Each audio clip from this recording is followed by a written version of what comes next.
जल की आरती, पापियों को पाप से है तारती। श्री भागवत भगवान की है आरती, पापियों को पाप से है तारती।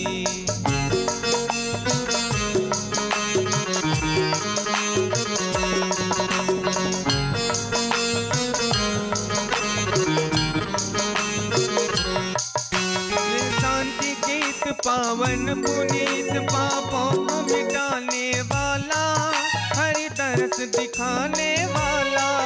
ये शांति गीत पावन पुनीत पापों को मिटाने वाला, हरि तरस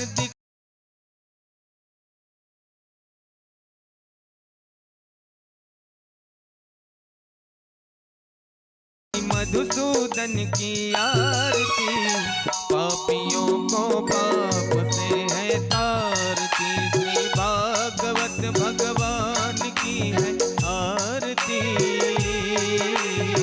पापियों को पाप से है तारती।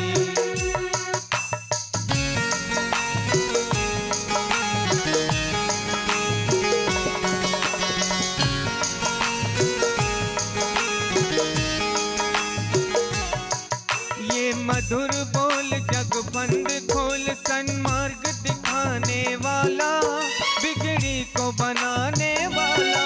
ये मधुर बोल जगबंद खोल, सन्मार्ग दिखाने वाला।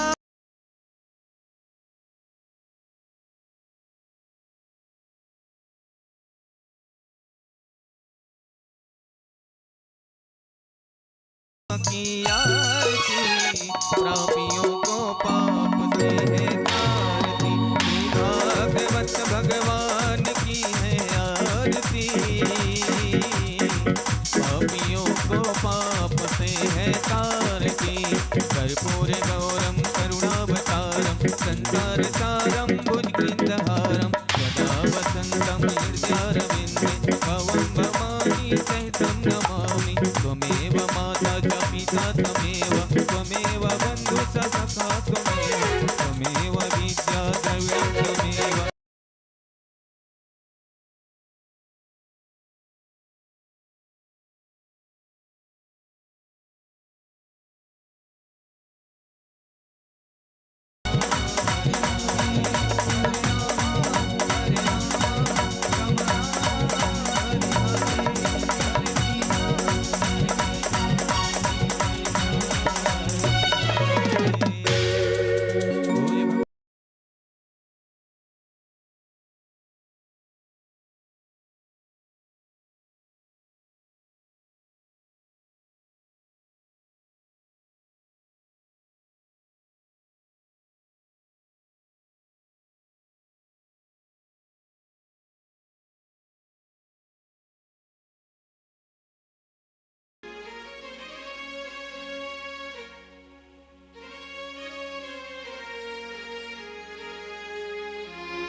हेलो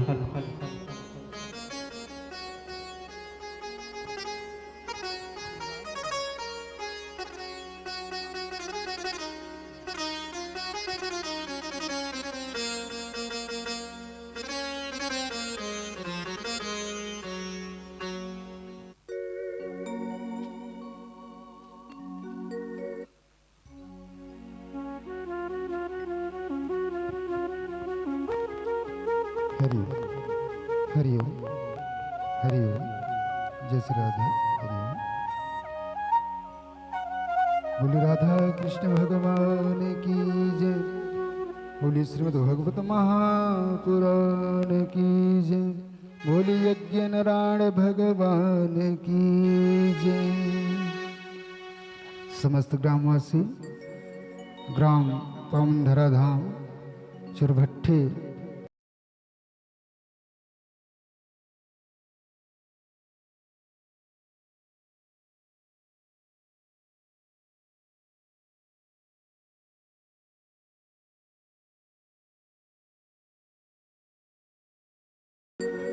हमारे कथाभ्यास के रूप में पंडित श्री देवेंद्र मिश्रा जी जो व्यास आसन में आसीत हो गए हैं, तो समस्त भक्तजन से निवेदन करते हैं इस पावन गंगा में डुबकी लगाते हुए अपने जीवन को कृतार्थ करने हेतु आप सभी से निवेदन करते हैं। ग्राम के जितने भी भक्तजन हैं, भक्त वृंद हैं, भक्ति में माताएं हैं, मित्र बंधु हैं, सभी से निवेदन करते हैं जितना जल्द हो सके अधिक से अधिक जनसंख्या में इस पावन पंडाल के पास पहुंच करके श्रीमद् भगवत रूपी जो गंगा है उस गंगा में आप सभी गोता लगाते हुए अपने जीवन को धन्य बनाएंगे।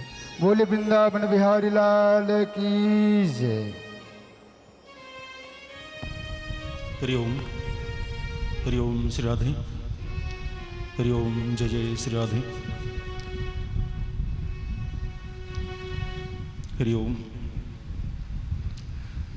बोलिए श्री सच्चिदानंद भगवान की, श्रीमद्भागवत महापुराण की, महामृत्युंजय गौरी शंकर भगवान की, सीतापति रामचंद्र भगवान की, श्वेतार्क महागणपति भगवान की, अनंत बलवंत श्री हनुमान जी महाराज की, ग्राम्य के समस्त देवी देवताओं की, ठाकुर देव महाराज की, यज्ञ नारायण भगवान की, वेद माता गायत्री मैया की, परम गुरु श्री सुखदेव भगवान की।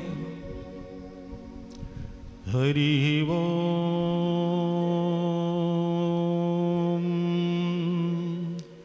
श्रीमन्महागणाधिपतये नमः।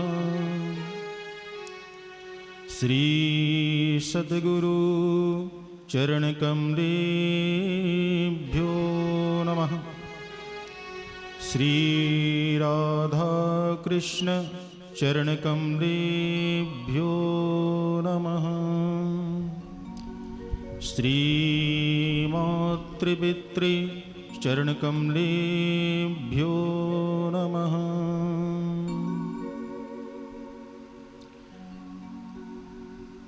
वर्णानामर्थसंघानां रसानां छन्दसामपि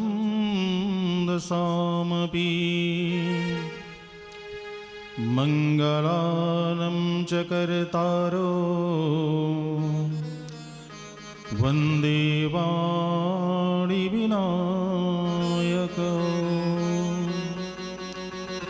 वक्रतुण्डमहाकाय सूर्यकोटिसमप्रभा निर्विघ्नं कुरु मे देव सर्वकार्येषु सर्वदा। गुरुर्ब्रह्मा गुरुर्विष्णु गुरुर्देवो महेश्वर गुरुर्साक्षात् परं ब्रह्म तस्मै श्री गुरुवे नमः। अज्ञानतिमिरान्धस्य ज्ञानाञ्जनशलाकया चक्षुरुन्मिलितमिलेन तस्मै श्री गुरुवे नमः। पूर्णमदः पूर्णमिदं पूर्णात् पूर्णमुदीच्यते पूर्णस्य पूर्णमादाय पूर्णमेवावशिष्यते। नारायणं नमस्कृत्यं नरं चैव नरोत्तमं देवीं सरस्वतीं व्यास ततो जयमुदीरये। वसुदेवसुतं देवं कंसचाणूरमर्दनं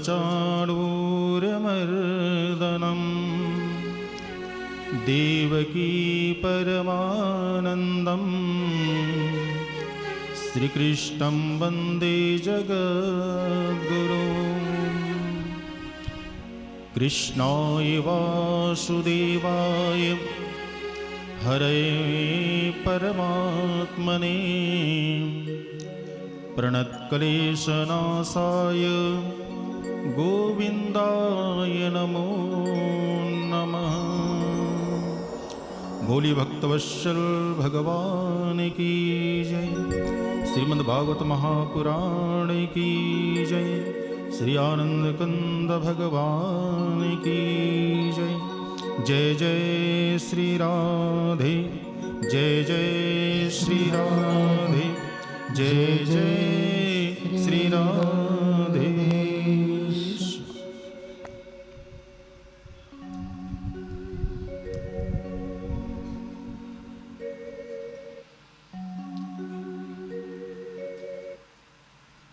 अखिल ब्रह्मांड नायक सृष्टि के रचयिता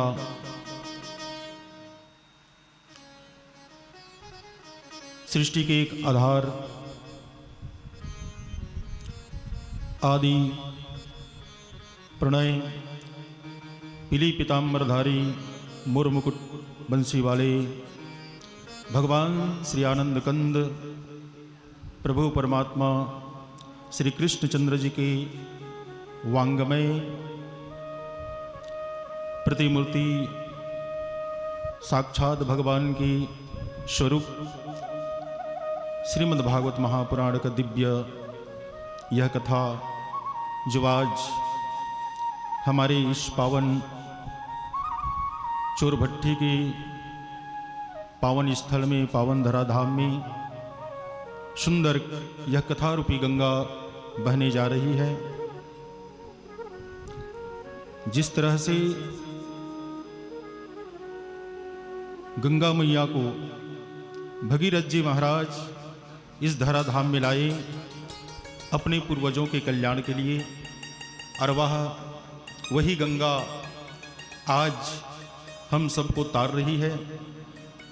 तो जिस तरह से उस गंगा को लाने वाले भगीरथ जी महाराज थे और इस कथा रूपी गंगा को हमारे इस चोरभट्टी के पावन धरा में लाने वाले हमारे साहू परिवार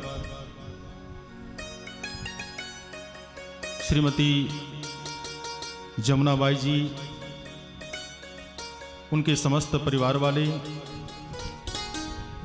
हमारे यज्ञ में परिचित के स्वरूप में बैठे हुए टीकाराम साहू जी, उनकी धर्मपत्नी, साथ ही साथ उनके समस्त परिवार वाले सुंदर इस कथा रूपी गंगा को चोरभट्टी की इस धाराधाम में लाए हैं हम सबके कल्याण के लिए। तो यह कथा स्वर्गीय श्री कौशिक राम साहू जी के पुण्य स्मृति में आज से लगातार 7 दिवस तक यहाँ पर बहने जा रही है। और साथ ही साथ हमारे इस साहू परिवार जो इस कथा को यहाँ पर कथा रूपी गंगा को लाए हैं, इसमें हमारे नाथूराम साहू जी,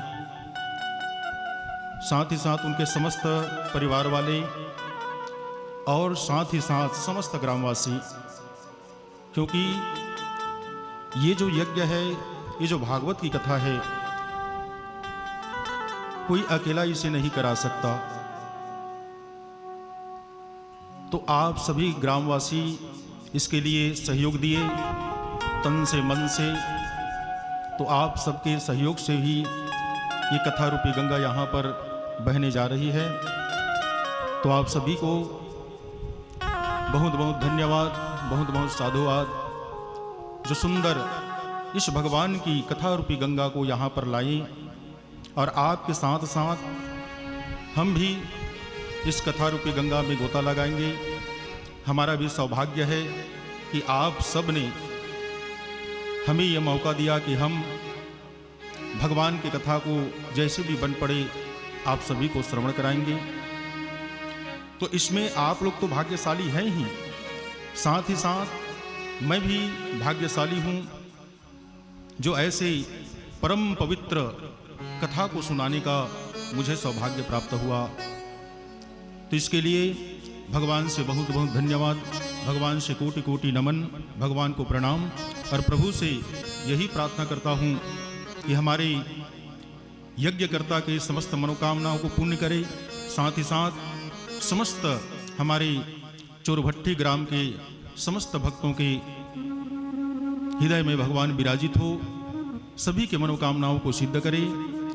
और भगवान से यही मैं कामना करता हूँ कि इस चोरभट्टी ग्राम में ऐसे ही प्रभु की मंगलमयी कथा, ऐसे ही पावन यज्ञ हर हमेशा होता रहे। साथ ही साथ भगवान से मैं ये भी कामना करता हूँ, भगवान से प्रार्थना करता हूँ कि ये तो भगवान की असीम कृपा है जो मुझे प्राप्त हुआ है कि मैं इस व्यास गद्दी पर बैठ करके आज प्रभु की कथा का गुणगान करने जा रहा हूँ। तो भगवान से मैं यही कामना करता हूँ कि भगवान मुझे आप जो इस योग्य समझे, जो कि आज आपकी कथा को सुनाने का मुझे आपने अवसर प्रदान किया, तो प्रभु मैं आपसे यही कामना करता हूँ कि जो 7 दिन तक मैं इस व्यास गद्दी में बैठ करके समस्त चोरभट्टी ग्रामवासी को जो कथा सुनाऊंगा, तो कथा सुनाने का जो मुझे पुण्य मिलेगा, प्रभु मैं आपसे प्रार्थना करता हूँ कि वह मेरा पुण्य समस्त चोरभट्टी ग्राम के सभी भक्तों को प्राप्त हो जाए।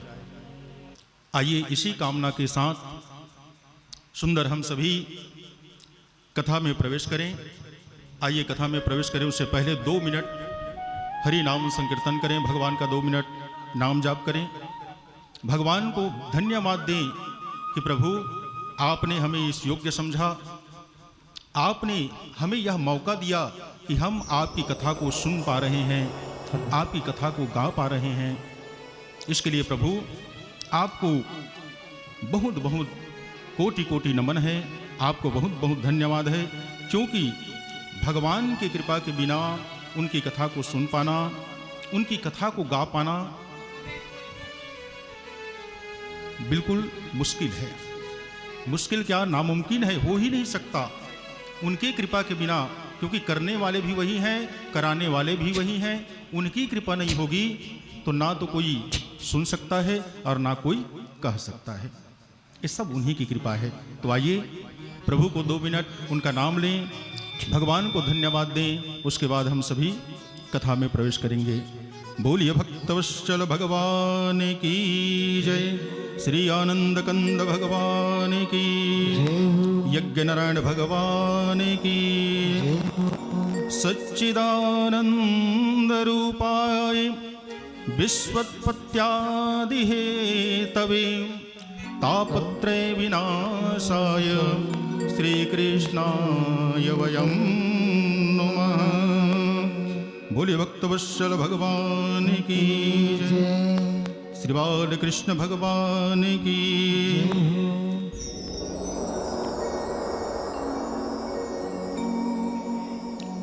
श्री सच्चिदानंद भगवान की। आइए सभी 2 मिनट सुंदर भगवान से प्रार्थना करें, भगवान को धन्यवाद दें कि प्रभु आपने हमें इस योग्य समझा, इसके लिए आपको बहुत बहुत धन्यवाद है। आइए इसी भाव के साथ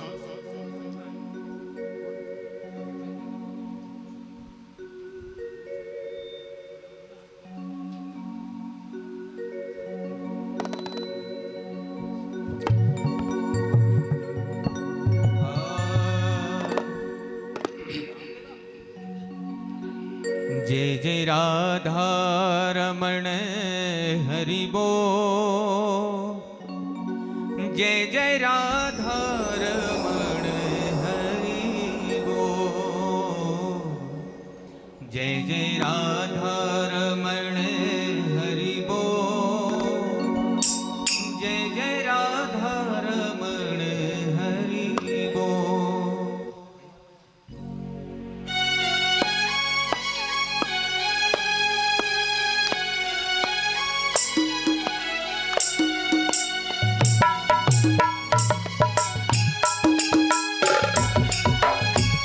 बोलो कृष्ण कन्हैया लाल की जय हो।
रमण हरि बोल, जय जय राधा रमण हरि बोल, जय जय राधा रमण हरि बोल, जय जय राधा रमण हरि बोल, हरि बोल हरि बोल हरि बोल, हरि बोल हरि बोल हरि बोल, हरि बोल हरि बोल हरि बोल, जय जय राधा रमण हरि बोल, जय जय राधा रमण हरि बोल, जय जय राधा रमण हरि बोल, जय जय राधा रमण हरि बोल, जय जय राधा रमण हरि बोल, जय जय राधा रमण हरि बोल।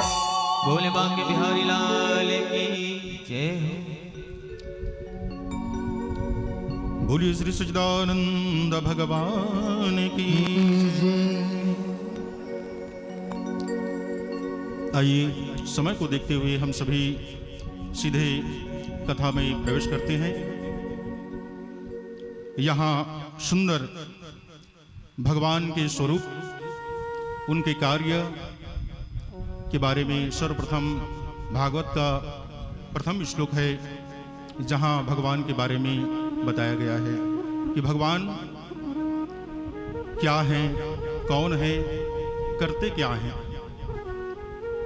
तो आइए हम सभी श्रीमद् भागवत महापुराण के महात्म्य के सर्वप्रथम जो श्लोक है उसको श्रवण करते हैं। यहाँ भगवान का सुंदर परिचय दिया गया है, क्योंकि जब तक हम किसी चीज के बारे में जानेंगे नहीं, समझेंगे नहीं, तब तक उसके मूल्य के बारे में, उसके महत्व के बारे में हमें कुछ जानकारी नहीं होगी, है ना। जब हमें पता चलेगा कि अमुक व्यक्ति का ये काम है, ये करते हैं, वो करते हैं, जब तक किसी के बारे में जानेंगे नहीं, समझेंगे नहीं, तब तक उससे हमारी प्रीति नहीं हो सकती। तो हम समझें कि भगवान हैं कौन, वो करते क्या हैं, उनका काम क्या है। तो यहाँ भागवत के महात्म्य में सबसे पहले भगवान के स्वरूप के बारे में बताया गया है कि भगवान हैं कौन, कैसे हैं, क्या करते हैं। तो यहाँ पर बड़ा ही सुंदर दिव्य भगवान का भागवत का प्रथम श्लोक है। सच्चिदानंद रूपाय विश्वोत्पत्त्यादि हेतवे तापत्रय विनाशाय श्री कृष्णाय वयं नमः। यहाँ भगवान के स्वरूप के बारे में बताया गया है। भगवान कैसे हैं? तो सच्चित आनंद। सत क्या है? भगवान सत्य है, भगवान को सत्य कहा गया है। तो भगवान सत्य स्वरूप है। सत्य अर्थात जो पूर्व में भी थे, वर्तमान में भी हैं और आने वाले समय में भी रहेंगे, जिनका कभी नाश नहीं होता। संसार के हर एक चीज नाशवान है, परंतु भगवान अविनाशी हैं,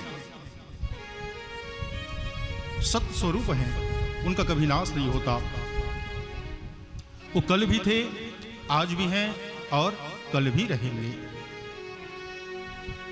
उनका कभी नाश नहीं होता। संसार के हर एक वस्तु का नाश होता है, परंतु ईश्वर सत्य है, उनका कभी अंत नहीं होता। इसलिए भगवान को सत्य कहा गया है। जैसे हम आज हैं, जैसे हैं, क्या कल भी वैसे थे? आज हैं वैसे कल रहेंगे। हर एक चीज चलायमान है, हर चीज बदलता रहता है, परंतु ईश्वर सत्य है, वो कभी नहीं बदलते। इसलिए भगवान को सत्य कहा गया है। सत्य चित, चित अर्थात प्रकाश। भगवान को प्रकाश कहा गया है। और प्रकाश, प्रकाश का मतलब क्या है? जिस तरह से सूर्य है ना, सूर्य नहीं होगा तो संसार में अंधेरा कभी मिट नहीं सकता। सूर्य है तब जाकर के इस लाइट में प्रकाश है, हर एक चीज में प्रकाश है। कहां से? सूर्य से। परंतु भगवान को प्रकाश कहा गया है, चित्त अर्थात प्रकाश। तो भगवान कैसे प्रकाश हैं? अब सूर्य मान के चलिए, सूर्य ला कबो कि तय हमारे अंदर की, जो हमारे अंदर में हमके मन में जो अंधकार है वो अंधकार ला मिटा दे। कबो तो सूर्य के प्रकाश मिटा सकेगा अंदर के अंधकार ला? सूर्य का प्रकाश केवल बाहरी अंधकार को मिटा सकता है, परंतु भगवान कैसे हैं? तो भगवान ऐसे प्रकाश हैं जो हमारे अंदर के अज्ञान रूपी अंधकार को मिटाने वाले हैं। तो भगवान को प्रकाश कहा गया है। सच्चित और आनंद, भगवान को आनंद नाम दिया गया है। भगवान आनंद स्वरूप हैं। और आनंद, आनंद क्या है? भोजन कर लेना आनंद है, या स्पेशल बढ़िया घर बन जाए, बंगला बन जाए, मोटर गाड़ी मिल जाए, ये आनंद है? ये सब क्या है प्यारे बंधुओं? ये सब केवल सुख है। सुख है, और सुख क्षणिक मात्र होता है। अभी भूख लग रही है, भोजन मिल जाए, मन सुखी हो जाएगा, परंतु कब तक? 2 घंटा, 4 घंटा, 5 घंटा, 10 घंटा, उसके बाद फिर भूख लगेगी। तो ये सब क्या है? ये सब सुख है। संसार में जितने भी हम जिसे आनंद समझते हैं ना, वो सब केवल सुख है। सुख है, क्षणिक मात्र है, कुछ देर बाद वो समाप्त हो जाएगा। परंतु भगवान क्या है? तो आनंद स्वरूप हैं। और आनंद किसे कहा जाता है? जो एक बार जीवन में आ जाए तो फिर कभी समाप्त ना हो। और वो आनंद केवल प्रभु परमात्मा है, उनकी कथा है। तो भगवान सत्य, चित्त और आनंद के स्वरूप हैं। तो भगवान क्या है? सब जान गए। भगवान क्या है? सत्य है ना, चित्त अर्थात प्रकाश, और आनंद, ये 3 भगवान का विशेष नाम दिया गया है। भगवान सत्य स्वरूप हैं, भगवान प्रकाश स्वरूप हैं, और भगवान आनंद स्वरूप हैं, आनंद के दाता हैं। तो भगवान करते क्या हैं? तो यहां पर बताया गया है कि भगवान करते क्या हैं। तो विश्वोत्पत्त्यादि है तबे, विश्व के भगवान क्या करते हैं? उत्पत्ति करते हैं, संसार की रचना करते हैं। संसार की रचना करते हैं, स्वयं ब्रह्मा बनकर के संसार का निर्माण करते हैं। वही प्रभु परमात्मा गोविंद हमारे विष्णु बनकर के संसार का पालन करते हैं, और वही प्रभु परमात्मा महेश बनकर के, शिव शंकर बनकर के संसार के अंत में विनाश भी करते हैं। और भगवान और क्या करते हैं? तो तापत्रय विनाशाय, 3 प्रकार के जो जीवन में हम लोगों के ताप है, दुख है। दुख अनेक प्रकार के हैं, परंतु दुख का मुख्य जड़ क्या है? 3 जड़ है मुख्य जड़। दुख तो अनेक प्रकार के हैं, परंतु इनके जड़ 3 हैं, दैहिक, दैविक और भौतिक। ये 3 प्रकार के दुख की कंपनी है। यहीं से बाकी जितने भी छोटे मोटे दुख है ना, सब यहीं से उत्पन्न होते हैं। अब बाकी इनका मूसला जड़ है 3, दैहिक, दैविक और भौतिक। तो भगवान क्या करते हैं? हमारे जीवन के ये दैहिक, दैविक और भौतिक तीनों प्रकार के दुख को जड़ से भगवान समाप्त करते हैं। ऐसे प्रभु परमात्मा को हम सब नमन करते हैं। बोलिए श्री बाल कृष्ण भगवान की। प्यारे बंधुओं, तो भगवान के बारे में हम जान गए। भगवान कौन है? सत्य, चित्त और आनंद के स्वरूप हैं, सृष्टि के मूलाधार हैं, और जीवन के तीनों प्रकार के ताप को मिटाने वाले हैं। ऐसे वो गोविंद प्रभु परमात्मा की यह दिव्य अमृत रूपी कथा, जिसको हम सभी आज श्रवण करने जा रहे हैं। तो आइए हम सभी सुंदर भगवान की कथा में प्रवेश करें। प्यारे बंधुओं, एक समय की बात है, नैमिषारण्य के पावन तपोभूमि में, नैमिषारण्य के पावन तपोभूमि में 88,000 मुनि महात्मा लोग हजारों वर्ष तक चलने वाला एक दिव्य यज्ञ का आयोजन किया। जैसे आज हम लोग यज्ञ के आयोजन किए हैं, लेकिन हम लोगों का यज्ञ 9 दिन का है। लेकिन वो ऋषि मुनि महात्मा लोग जो यज्ञ किए, वो हजारों साल तक चलने वाला यज्ञ था। बड़े बड़े ऋषि संत मुनि महात्मा उस यज्ञ में सम्मिलित हुए। सब सुंदर ब्रह्म मुहूर्त में उठ करके स्नान करते, नित्य कर्म करते, अपने नित्य के पूजन करते, और पूजन करने के बाद सभी मिल करके सुंदर भगवान की चर्चा, भगवान की गुणगान, भगवान की कीर्तन और भगवान की कथा श्रवण करते थे। समय धीरे धीरे व्यतीत होता जा रहा था। प्यारे बंधुओं, इसी बीच एक दिन वेदव्यास जी महाराज के शिष्य श्री सुत जी महाराज सुंदर अपने कुछ शिष्यों को साथ में लेकर के भगवान का सुंदर भजन करते हुए, भगवान नारायण का नाम लेते हुए भ्रमण करते करते उसी नैमिषारण्य के पावन तपोभूमि में पहुंचे। जैसे ही महात्माओं ने देखा कि सुत जी महाराज आए हुए हैं, आ रहे हैं, प्यारे बंधुओं, सभी मुनि महात्मा लोग अपने अपने स्थानों पर खड़े हो गए और खड़े होकर के सबके सब सुत जी महाराज को प्रणाम करने लगे, उनका आदर सत्कार करने लगे, स्वागत करने लगे, प्रणाम करने लगे। प्यारे बंधुओं, देखिए, जितने भी वहां ऋषि मुनि थे सब बड़े बड़े उम्र के थे, उनकी आयु बहुत लंबी लंबी थी, सब बड़े बड़े उम्र के थे। और जो सुत जी महाराज आ रहे हैं ये मात्र 21 वर्ष के थे। लेकिन फिर भी महात्मा लोग जो आयु में उनसे बहुत बड़े थे, बड़े बड़े संत मुनि महात्मा लोग सुत जी को प्रणाम करने लगे। अब प्रणाम क्यों कर रहे हैं? क्योंकि देखिए प्यारे बंधुओं, प्रणाम किसे किया जाता है? किसी व्यक्ति को प्रणाम नहीं किया जाता।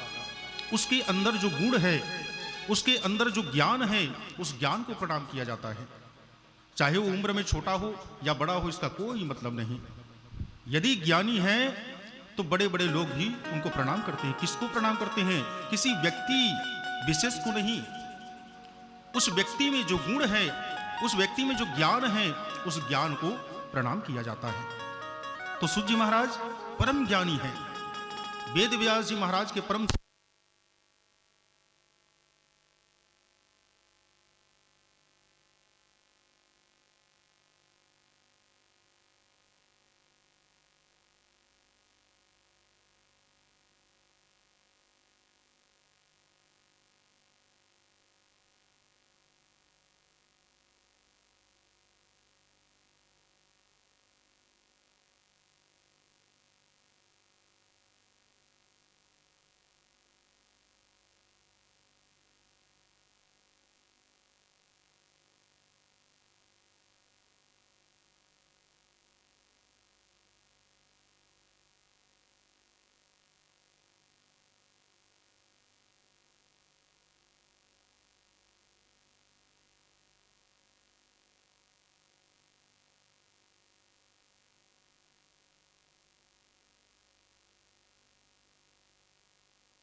हरिओम श्री राधे। बोली भक्तवत्सल भगवान की जय।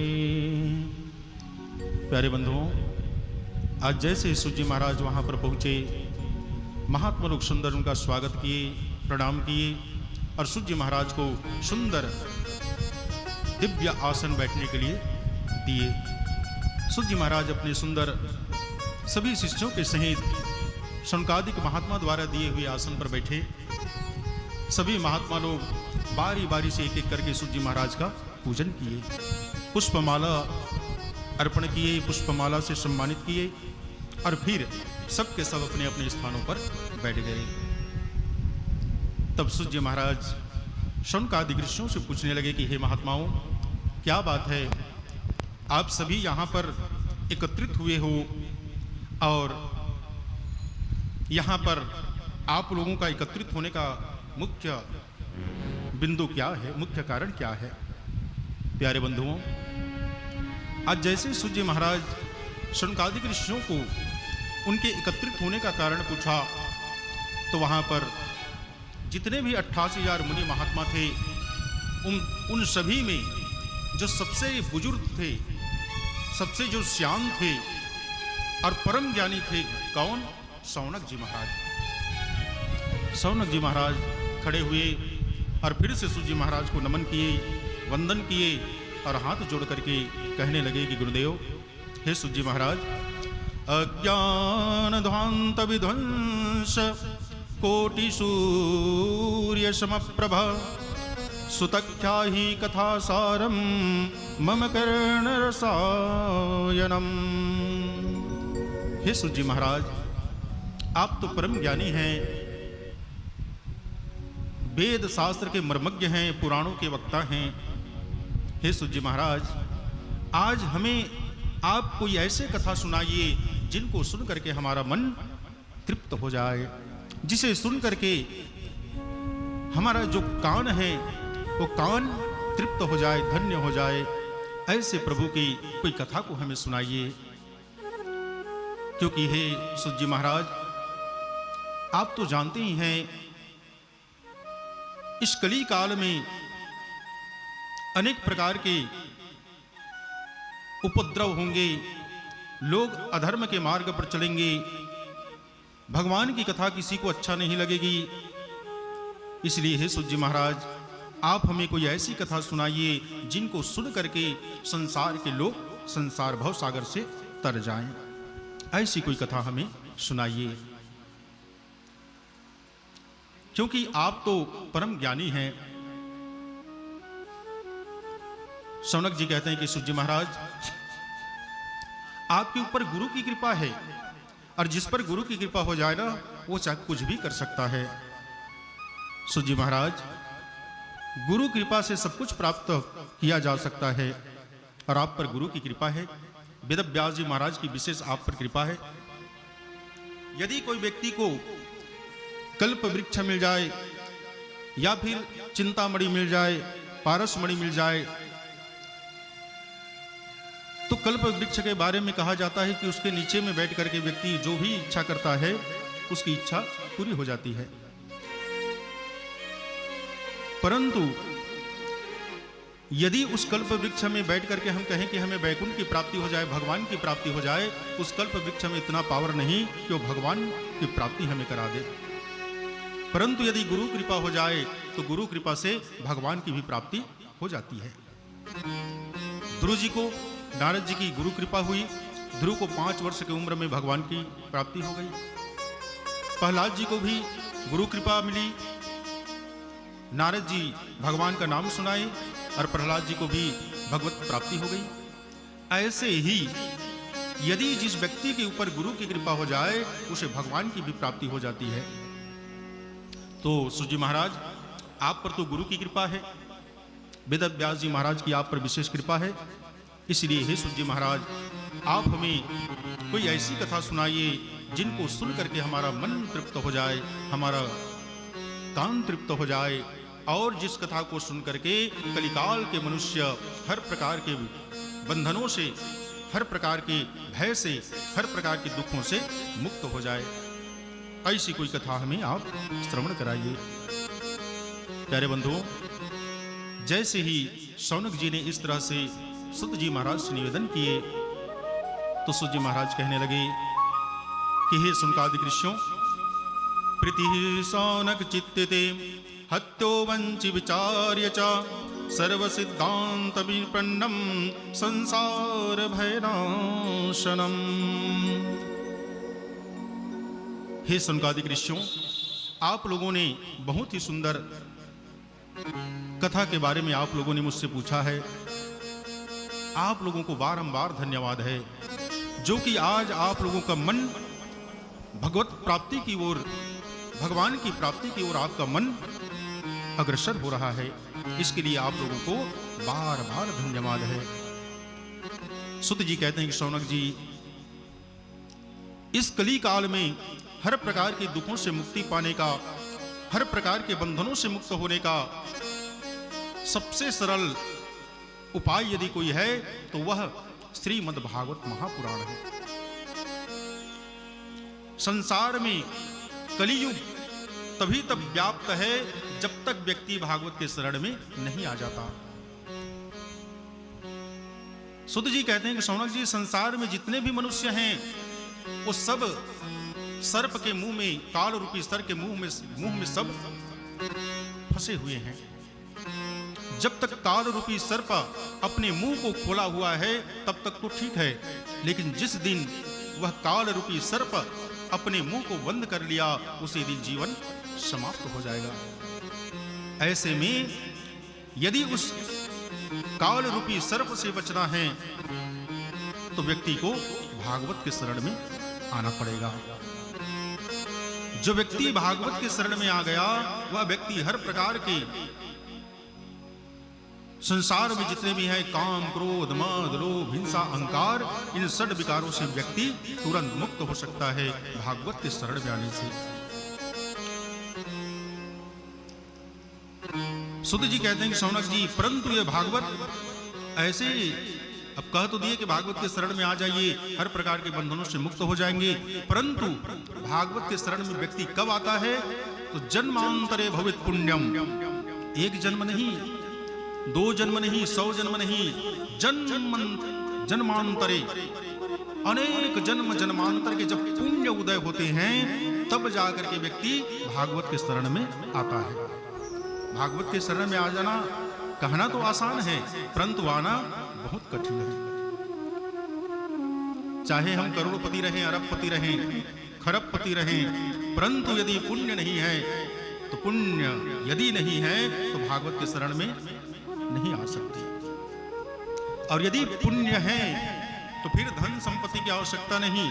हम सोचते हैं भागवत धन से संपन्न होता है, धन से होता है। इसमें धन की आवश्यकता नहीं है, इसमें तो केवल पुण्य की आवश्यकता है। आपके पास यदि पुण्य है तब आप भागवत के शरण में आएंगे, भागवत करा पाएंगे, और पुण्य नहीं तो आप अरबों खरबों के मालिक रहें, पुण्य बिना भागवत मिलने वाला नहीं है। क्योंकि आगे चल करके कथा में आप श्रवण करेंगे, जिस समय महाराज परीक्षित जी को तक्षक नाग काटने का श्राप लगा तो परीक्षित जी महाराज अपने सब कुछ त्याग करके गोमती गंगा के तट पर चले गए, संतों की सेवा में लग गए। तो उस समय सुखदेव जी महाराज का वहां पर आगमन हुआ और सुखदेव जी महाराज वहां जैसे ही राजा परीक्षित को भागवत की कथा सुनाने के लिए तैयार हुए तो ये समाचार पहुंच गया कहां? देवलोक में। देवलोक में देवताओं ने सुना कि सुखदेव जी महाराज राज ऋषि परीक्षित को कथा सुनाने जा रहे हैं। क्यों? क्योंकि परीक्षित को मृत्यु का डर है, तक्षक नाग काटने का श्राप लगा है, इसीलिए सुखदेव जी उन्हें कथा सुना रहे हैं। प्यारे बंधुओं, जैसे ही देवलोक में ये समाचार पहुंची, देवता क्या किए? एक सोने के कलश में अमृत लिए और अमृत को लेकर के गोमती गंगा के किनारे पहुंच गए, जहां पर सुखदेव जी राज ऋषि परीक्षित को कथा सुनाने के लिए बैठे हुए हैं। पहुंचे और पहुंच करके देवताओं ने कहा कि गुरुदेव, हे सुखदेव जी महाराज, ये हम सोने के कलश में अमृत लेकर के आए हैं, आप इसे महाराज परीक्षित को पिला दीजिए, इसकी मृत्यु नहीं होगी, ये अमर हो जाएगा। प्यारे बंधुओं, सुखदेव जी मन में विचार किए कि देवता लोग जिस अमृत को पाने के लिए इन्होंने समुद्र का मंथन किया, दैत्यों से घोर लड़ाई हुई, तब जाकर के जो अमृत इन लोगों को मिला है, उस अमृत को ये लोग फ्री में देने के लिए आए हैं।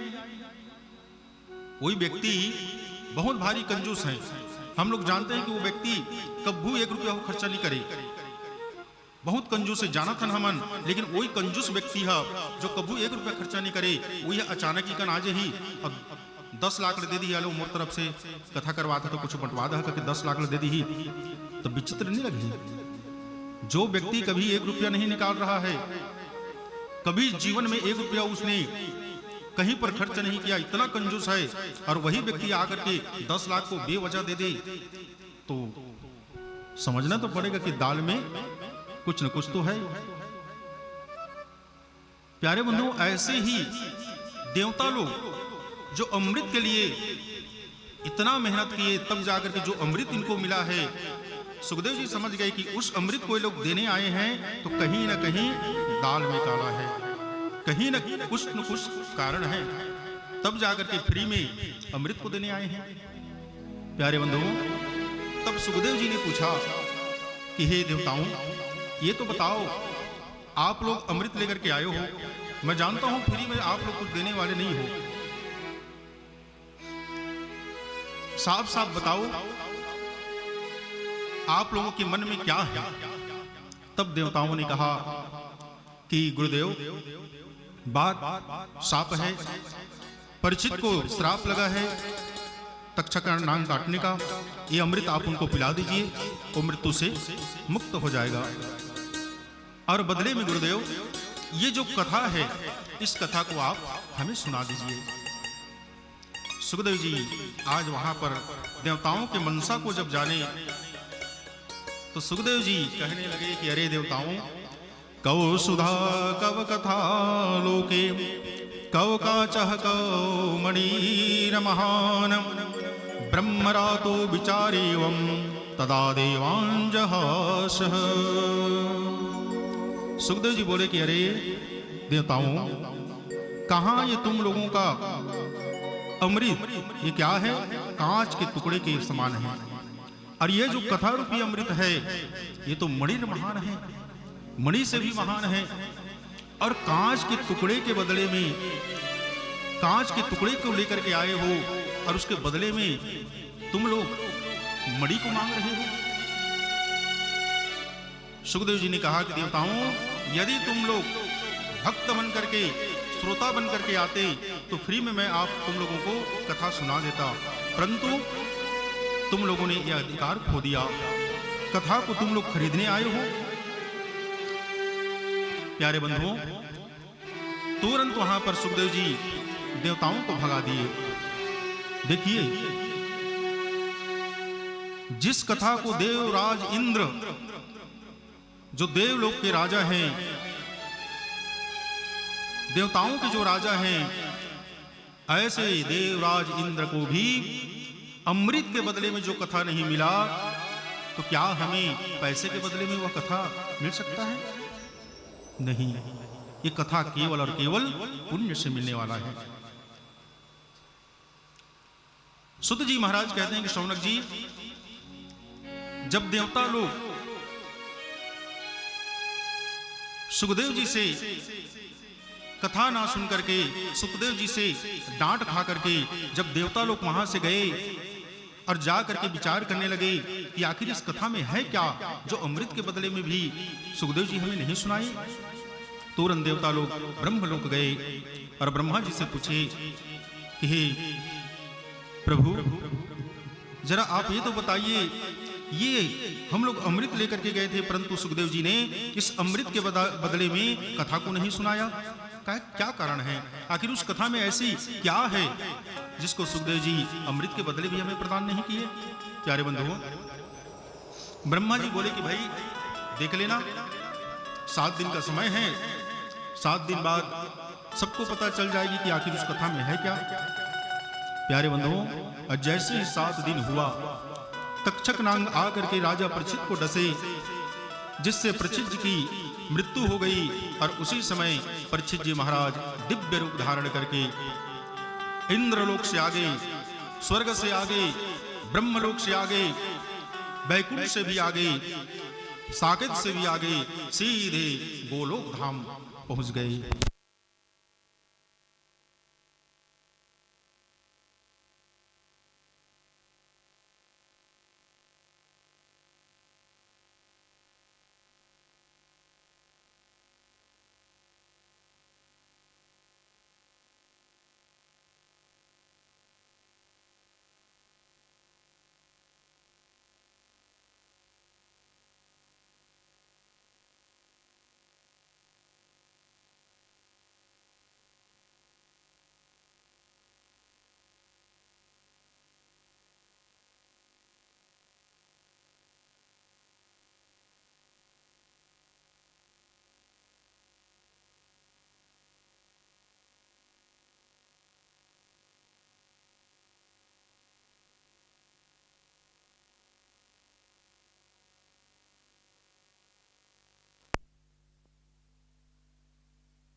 एकदम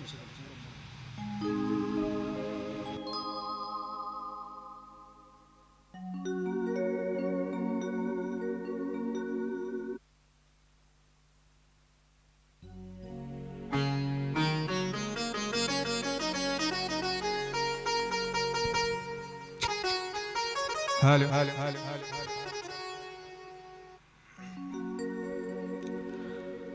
भोले बाके बिहारी लाल की जय। जय जय श्री राधे। आइए सुंदर भजन सभी ताली की सेवा करते हुए भजन का आनंद लेंगे। जो करते रहोगे भजन धीरे धीरे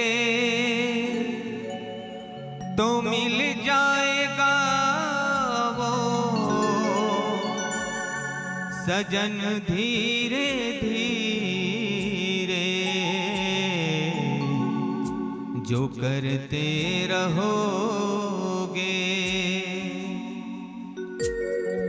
जो करते रहोगे भजन धीरे धीरे तो मिल जाएगा वो सजन धीरे धीरे।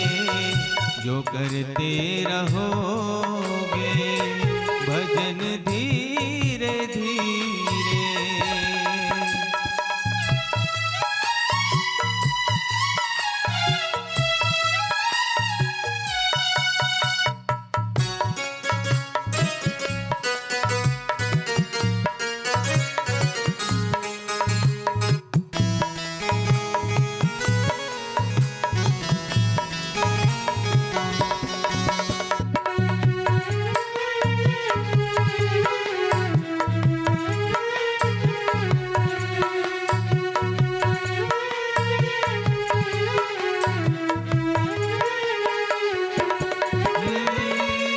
अगर उनसे मिलने की दिल में तमन्ना, अगर उनसे मिलने की दिल में तमन्ना, दिल में तमन्ना तो करो शुद्ध अंतः करण धीरे धीरे तो मिल जाएगा सजन धीरे धीरे। जो करते रहोगे भजन धीरे धीरे तो मिल जाएगा वो सजन धीरे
धीरे धीरे तो मिल जाएगा वो सजन, धीरे धीरे तो मिल जाएगा वो सजन, धीरे धीरे तो मिल जाएगा वो सजन, धीरे धीरे।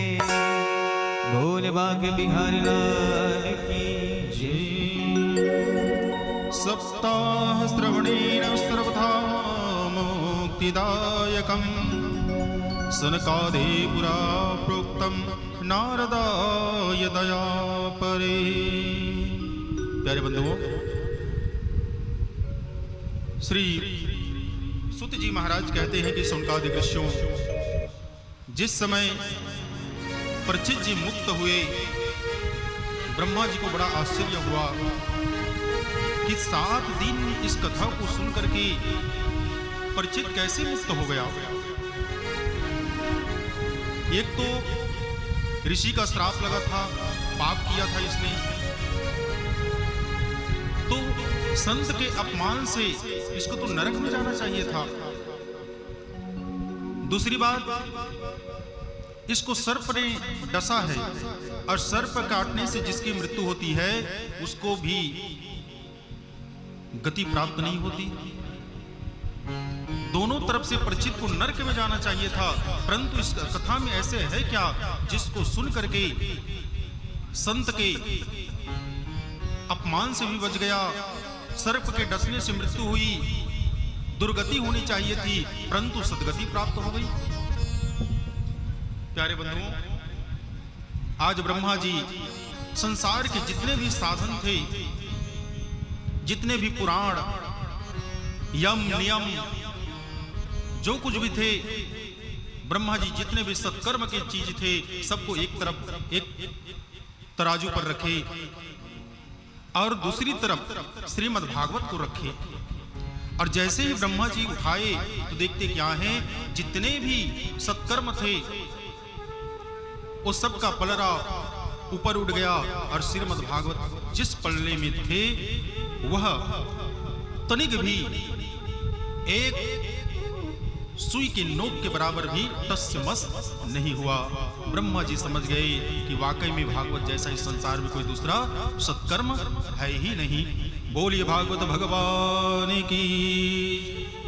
प्यारे बंधुओं, आज सुत जी महाराज सनकादिक ऋषियों को सुनाते हैं कि हे महात्माओं, तो ये श्रीमद् भागवत महापुराण जो है ये केवल और केवल पुण्य से मिलने वाला है, धन संपत्ति से मिलने वाला नहीं है।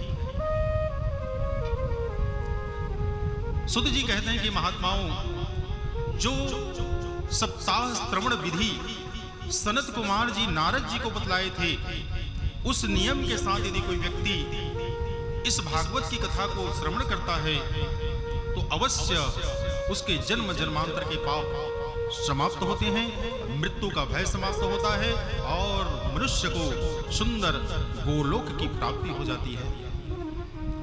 इतना सुनकर के सौनक जी महाराज सुत जी महाराज से पुनः हाथ जोड़ करके पूछने लगे कि हे गुरुदेव, लोक विग्रह मुक्तस्य अनारदचारिस्त्रिचा विधि स्रवे कुतः प्रीति संयोगः कुत्र तय सह।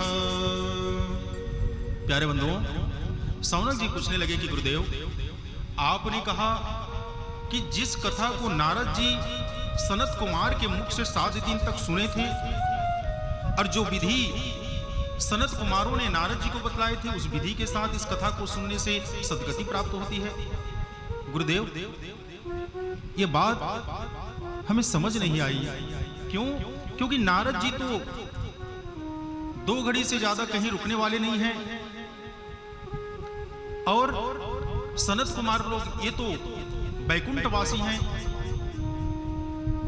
ये लोग भी कहीं रुकते नहीं हैं, हमेशा चलाए मार रहते हैं, किसी से कोई मतलब नहीं रखते। तो ऐसा क्या संयोग हुआ, ऐसा कैसे मानक बना जहां कहीं ना ठहरने वाले नारद जी और कहीं ना ठहरने वाले सनत कुमार लोग आपस में मिले और 7 दिन तक ये कथा हुई। गुरुदेव, इसके बारे में हमें थोड़ा अवगत कराएं। ये बात हमें समझ नहीं आ रही है तो गुरुदेव इसमें थोड़ा प्रकाश डालिए। प्यारे बंधुओं, सुत जी महाराज कहते हैं कि सुनकादिक ऋषियों सुनो, एक समय की बात है, देव ऋषि नारद जी अनेकों लोकों से भ्रमण करते करते करते करते मृत्यु लोक में आए। एकदा नारदो योगी प्राणोग्रह कांडच्छया पर्यटन विविधान लोकानां मृत्युलोकमुपागतः। नारद जी मृत्युलोक में भ्रमण करने के लिए आए। देखिए, व्यक्ति घूमने कहाँ जाता है? अच्छे अच्छे जगह में, है ना। कोई आदमी घूमे जाते तो अच्छा जगह में जही, है ना। वृंदावन, मथुरा, अयोध्या, काशी, प्रयागराज, है ना, जगन्नाथपुरी, बड़े बड़े मान के चला आजकल के कोई आदमी तो मुंबई संबई दिल्ली, है ना, ये सब में घूमे जही। मतलब व्यक्ति अच्छे स्थानों पर घूमने जाते हैं, अच्छे स्थान में, बड़े स्थान में, बड़े जगह में, जहां अच्छा अच्छा देखने के लिए चीज हो, है ना। तो देखिए नारद जी कहाँ आ रहे हैं घूमने के लिए? मृत्यु लोक। यानी कि सोचिए, ये जो हम लोग जहां रहते हैं मृत्यु लोक ना, ये मृत्यु लोक स्वर्ग से भी ज्यादा पुण्य जगह है। स्वर्ग, वैकुंठ, ये सब इस मृत्यु लोक के, पृथ्वी लोक के बराबर नहीं है। क्यों? क्योंकि यहां सत्कर्म होता है, यहां भगवान की कथा होती है।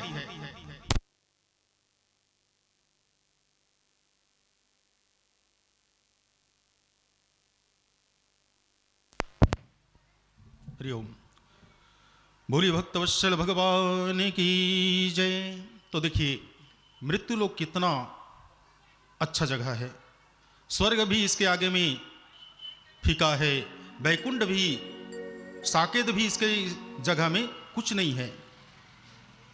जब भगवान रामचंद्र जी अपने लीलाओं को समाप्त करके जब यहां से जाने लगे इस धराधाम को छोड़ करके, तो भगवान के साथ पूरे अयोध्यावासी गए, है ना। लेकिन हनुमान जी को कहा गया कि हनुमान जी चलो, कहां जाना है प्रभु? अरे साकेत लोक चलना है, वैकुंठ चलना है, चलो भाई। हनुमान जी बोले कि प्रभु अच्छा वहां जाऊंगा तो वहां क्या है? भगवान बोले अरे वहां क्या नहीं है, वहां सब कुछ है। वहां जो तुम इच्छा करोगे सब कुछ वहां प्राप्त होगा। हनुमान जी बोले प्रभु आपकी कथा सुनने को मिलेगा वहां। भगवान बोले अरे मैं खुद वहां रहूंगा तो तुम्हें कथा सुनने की क्या आवश्यकता है? वहां कथा वथा नहीं होती, वहां तो मैं साक्षात रहता हूं। हनुमान जी बोले कि प्रभु यदि वहां आपकी कथा नहीं होती तो मैं नहीं जाऊंगा, मैं तो इस मृत्यु लोक में ही रहूंगा, क्योंकि यहां तो जगह जगह आपकी कथा होती है ना। मैं जगह जगह जाकर के आपकी कथा को सुनूंगा प्रभु। यदि वो जिस जगह में आपकी कथा नहीं होती है वो मेरे लिए सब बेकार है प्रभु, मैं तो यही रहूंगा। और हनुमान जी महाराज यहीं रुक गए। आज भी हनुमान जी साक्षात मृत्यु लोक में, आज भी पृथ्वी लोक में भ्रमण करते हैं। और जहां भी कथा होती है हनुमान जी किसी न किसी रूप में पहुंचते हैं और पहुंच करके भगवान की कथा को श्रवण करते हैं। तो देखिए बैकुंठ को भी हनुमान जी छोड़ दिए, बोले कि नहीं मैं इस मृत्यु लोक में ही रहूंगा, इस पृथ्वी में ही रहूंगा। क्यों? क्योंकि ये पुण्यशाली जगह है, यहां भगवान की कथा होती है। तो जैसे हम लोग कहीं घूमने की इच्छा होती है तो बड़े बड़े सुंदर सुंदर स्थानों पर जाते हैं, ऐसे ही देवता लोग को भी यदि कहीं भ्रमण करने की इच्छा होती है, छुट्टी मनाने का समय मिलता है, तो ये लोग भी यही मृत्यु लोक में आते हैं। आज देखिए नारद जी ब्रह्मलोक को छोड़ करके नारद जी के मन में इच्छा हुई कि चलो कुछ समय कहीं भ्रमण करके आते हैं अच्छे जगह में। तो अच्छा जगह कौन सा है? मृत्यु लोक, पृथ्वी लोक। नारद जी अनेक लोक से भ्रमण करते करते मृत्यु लोक में पहुंच गए। और जैसे ही नारद जी पहुंचे मृत्यु लोक में तो देखते क्या है? मृत्यु लोके जना सर्वे नाना कलेश सन्मितः नाना योनि समुत्पन्नम पच्यन्ते पाप स्वकर्म भी। नारद जी मृत्यु लोक में पहुंचे। प्यारे बंधुओं, नारद जी देखते क्या हैं? यहां समस्त व्यक्ति अनेक प्रकार के दुखों से दुखित हैं, सब अनेक प्रकार के दुख पा रहे हैं। कोई तन दुखी, कोई मन दुखी, कोई धन बिन रहत उदास, थोड़े थोड़े सब दुखी, सुखी केवल प्रभु के दास। नारद जी मृत्यु लोक में भ्रमण कर रहे हैं, देख रहे हैं, कहीं पर भी नारद जी को कोई भी व्यक्ति सुख शांति में नहीं दिखलाई पड़ रहे, सब अनेक प्रकार के दुखों से दुखित हैं।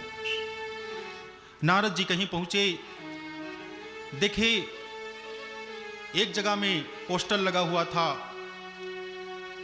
मौनी बाबा आश्रम, मौनी बाबा आश्रम, लेकिन लिखा तो है पोस्टर में मौनी बाबा, लेकिन वहां लड़ाई झगड़ा हो रहा है।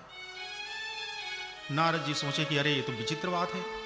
एक जगह में पहुंचे नारद जी तो देखते क्या है, वहां पर बोर्ड लगा हुआ है ब्रह्मचारी आश्रम, और वहां पता चल रहा है कि ब्रह्मचारी आश्रम में ब्रह्मचारी जो बाबा जी हैं उनके कई संतानें हैं। संत जो हर प्रकार के मोह माया से, संसारिक वस्तुओं से जो अपने आप को अलग रखते हैं, ऐसे संतों के पास करोड़ों अरबों की संपत्ति पड़ी हुई है और गृहस्थी गरीब घूम रहे हैं। गृहस्थी के यहाँ खाने के लिए कुछ नहीं है और संत मुनि महात्माओं के यहाँ अनेक प्रकार के धन संपत्ति भरा हुआ है। संत को कैसे होना चाहिए? संत को संसारिक वस्तुओं से अलग होना चाहिए। और अभी आप देखेंगे संत महात्माओं को, जितने भी बड़े बड़े संत हैं, एसी बिना कोई रह नहीं रहे हैं। आप बड़े बड़े महाराज को लाइए, उनके रखने के लिए आपको एसी की रूम व्यवस्था करना पड़ेगा, नहाने के लिए स्पेशल उनके लिए अलग से जल की व्यवस्था करनी पड़ेगी, खान पान हर चीज है संत, परंतु संसार में फंसे हुए हैं। नारद जी देखे, नारद जी को बड़ा दुख हुआ, सोचने लगे कि अरे जिन संतों को धन संपत्ति से विरक्त होना चाहिए, वही संत महात्मा लोग धन संपत्ति को लेकर के चल रहे हैं, धन संपत्ति के पीछे में भाग रहे हैं। जिनको धन की आवश्यकता नहीं है, ऐसे संतों के पास अरबों खरबों की धन संपत्ति पड़ी हुई है, और जिन गृहस्थी को धन की आवश्यकता है, वह गृहस्थी अन्न के एक एक दाने के लिए तड़प रहे हैं। नारद जी को बड़ा दुख हुआ। नारद जी इस सब स्थिति परिस्थिति को देखते हुए धीरे धीरे आगे बढ़ने लगे। प्यारे बंधुओं, आगे बढ़े नारद जी तो एक जगह देखते क्या है, वृंदावन में पहुंचे नारद जी। वृंदावन में पहुंचे, सोचे कि चलो वृंदावन जा करके देखता हूं, वहां कुछ अच्छा अवश्य होगा, क्योंकि भगवान की लीला भूमि है, जहां भगवान अवतार लिए थे, लीला किए थे, ऐसे स्थान को देखना चाहिए।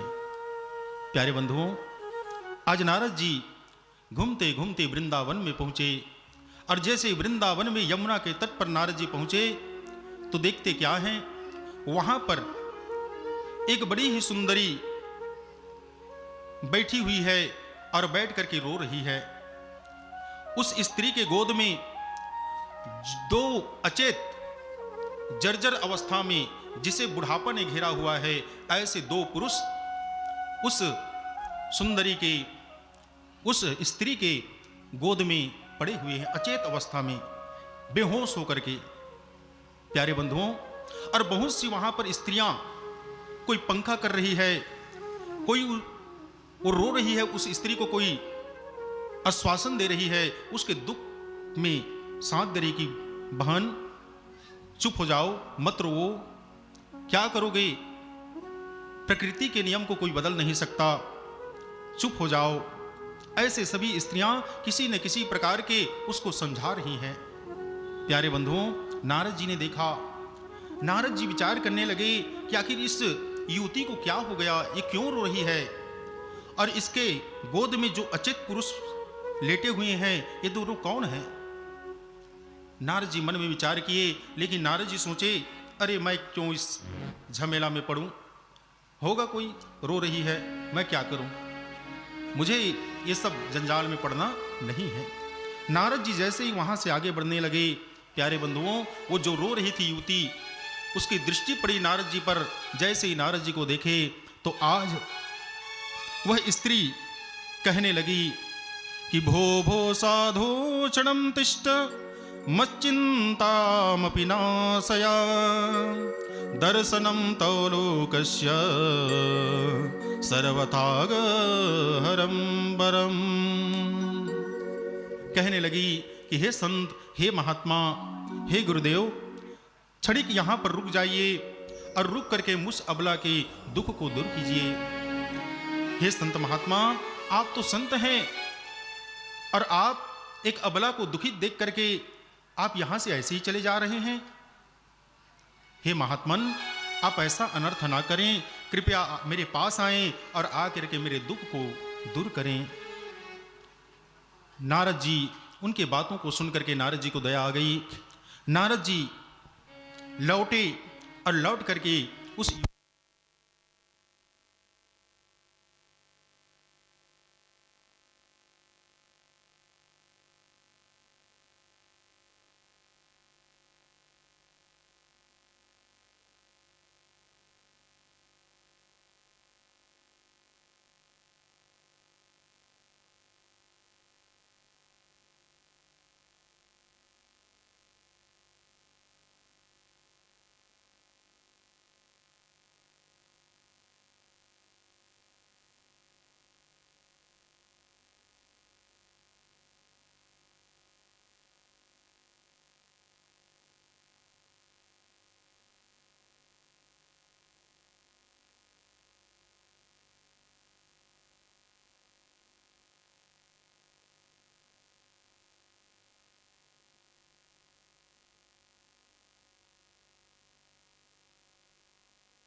एक बहुत ही प्यारा सा भजन सुनते हैं, फिर व्यास महाराज के मुखारबिंद से भागवत कथा का श्रवण आगे की ओर बढ़ेंगे।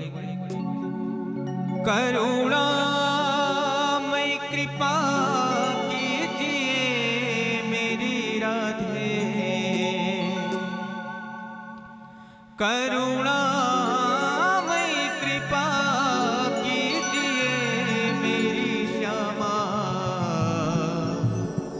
अपने चरणों से लगा लीजिए। आइए मीठी मीठी तालियों के साथ और श्री राधे राम की जयकारा के साथ सभी भक्तों से निवेदन, जय राधा राधा श्री राधा, जय राधा राधा श्री राधा, जय राधा राधा श्री राधा, जय राधा राधा श्री राधा।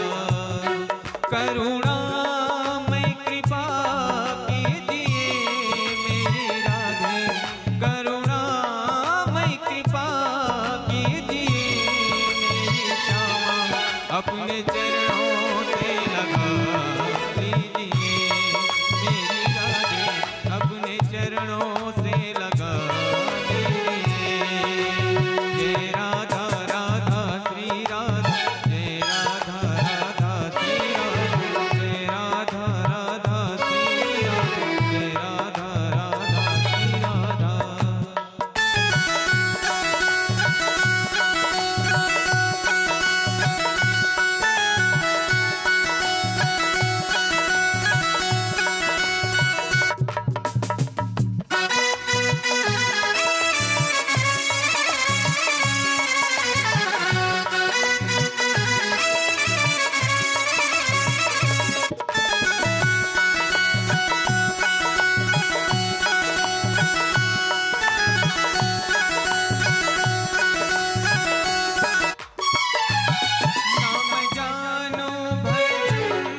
भगवान की जय।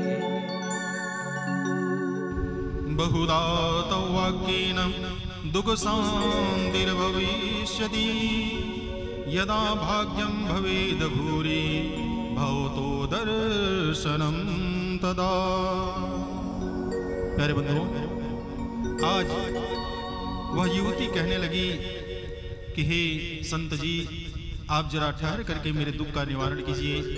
प्यारे बंधुओं, नारद जी को दया आई। नारद जी गए और जा करके पूछने लगे कि हे देवी, तुम कौन हो और यहाँ पर क्यों बैठी हो, और ये जो अचेत अवस्था में तुम्हारे गोद में जो दो पुरुष हैं, ये दोनों कौन हैं, और ये समस्त स्त्रियां जो तुम्हें समझा रही हैं, तुम्हें धीरज रहने के लिए जो बोल रही है, ये सब कौन है? प्यारे बंधुओं, आज वह देवी कहने लगी कि अहम भक्ति रीति ख्याता इमो में तनयो मतो ज्ञान वैराग्य नामनो काल योगेन जरो। हे महात्मन, मैं भक्ति हूं और ये दोनों अचेत अवस्था में जो मेरे गोद में पड़े हुए हैं, ये दोनों मेरे पुत्र हैं। ये ज्ञान है और ये वैराग्य है। और ये जितनी भी स्त्रियां जो मुझे समझा रही हैं, दुख के समय में जो मेरी सेवा में यहां पर लगी हुई है, हे महात्मन, ये सभी गंगा, यमुना, कावेरी आदि नदियां हैं जो मुझे धीरज रहने के लिए बोल रही हैं। नारद जी ने जैसे सुना कि वो युवती कोई और नहीं, साक्षात भक्ति है, आज तो नारद जी उछलने लगे, नाचने लगे, कहने लगे कि वो देवी, आज मैं आपका दर्शन पा करके मैं तो धन्य हो गया। क्योंकि भक्ति, आपका दर्शन कर लेना मानो भगवान का दर्शन कर लेना है। देवी, आप तो भगवान की इतने प्रिय हैं कि यदि किसी के घर में भी आप उस भगवान को बुला दें तो भगवान अवश्य वहां जाते हैं। भगवान तो आपसे बंधे हुए हैं, आप जहां भी बुलाती हैं भगवान वहीं चले आते हैं। आज आपका दर्शन देख करके, आपका दर्शन पा करके मैं तो धन्य हो गया। हे देवी, मैं नारद हूं और आपकी वजह से ही, आपके ही कारण आज भगवान मुझे अपना प्रिय मानते हैं। क्योंकि आप जो भक्ति हैं और वही भक्ति मेरे मन में है और उसी भक्ति के प्रभाव से मैं कहीं भी घूम सकता हूं। भगवान को जब चाहूं तब भगवान के पास जा सकता हूं, भगवान का दर्शन कर पाता हूं। देवी, ये सब आपकी ही कृपा है।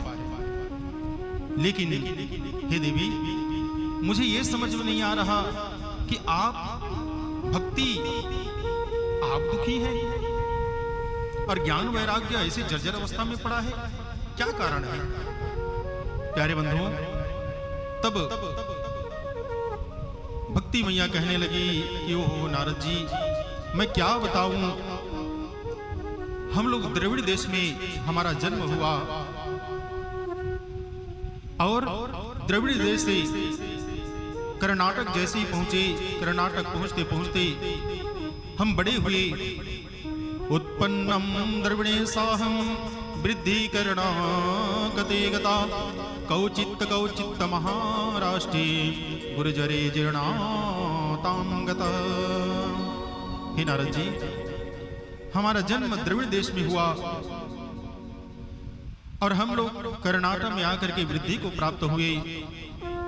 धीरे धीरे आगे बढ़ते बढ़ते हम लोग महाराष्ट्र में पहुंचे, कुछ और वृद्धि को प्राप्त हुए और जैसे ही गुजरात में पहुंचे, हे नारद जी, गुजरात पहुंचते ही हम तीनों, बुढ़ापे ने हमें घेर लिया, जर्जर अवस्था में हम तीनों के तीनों आ गए।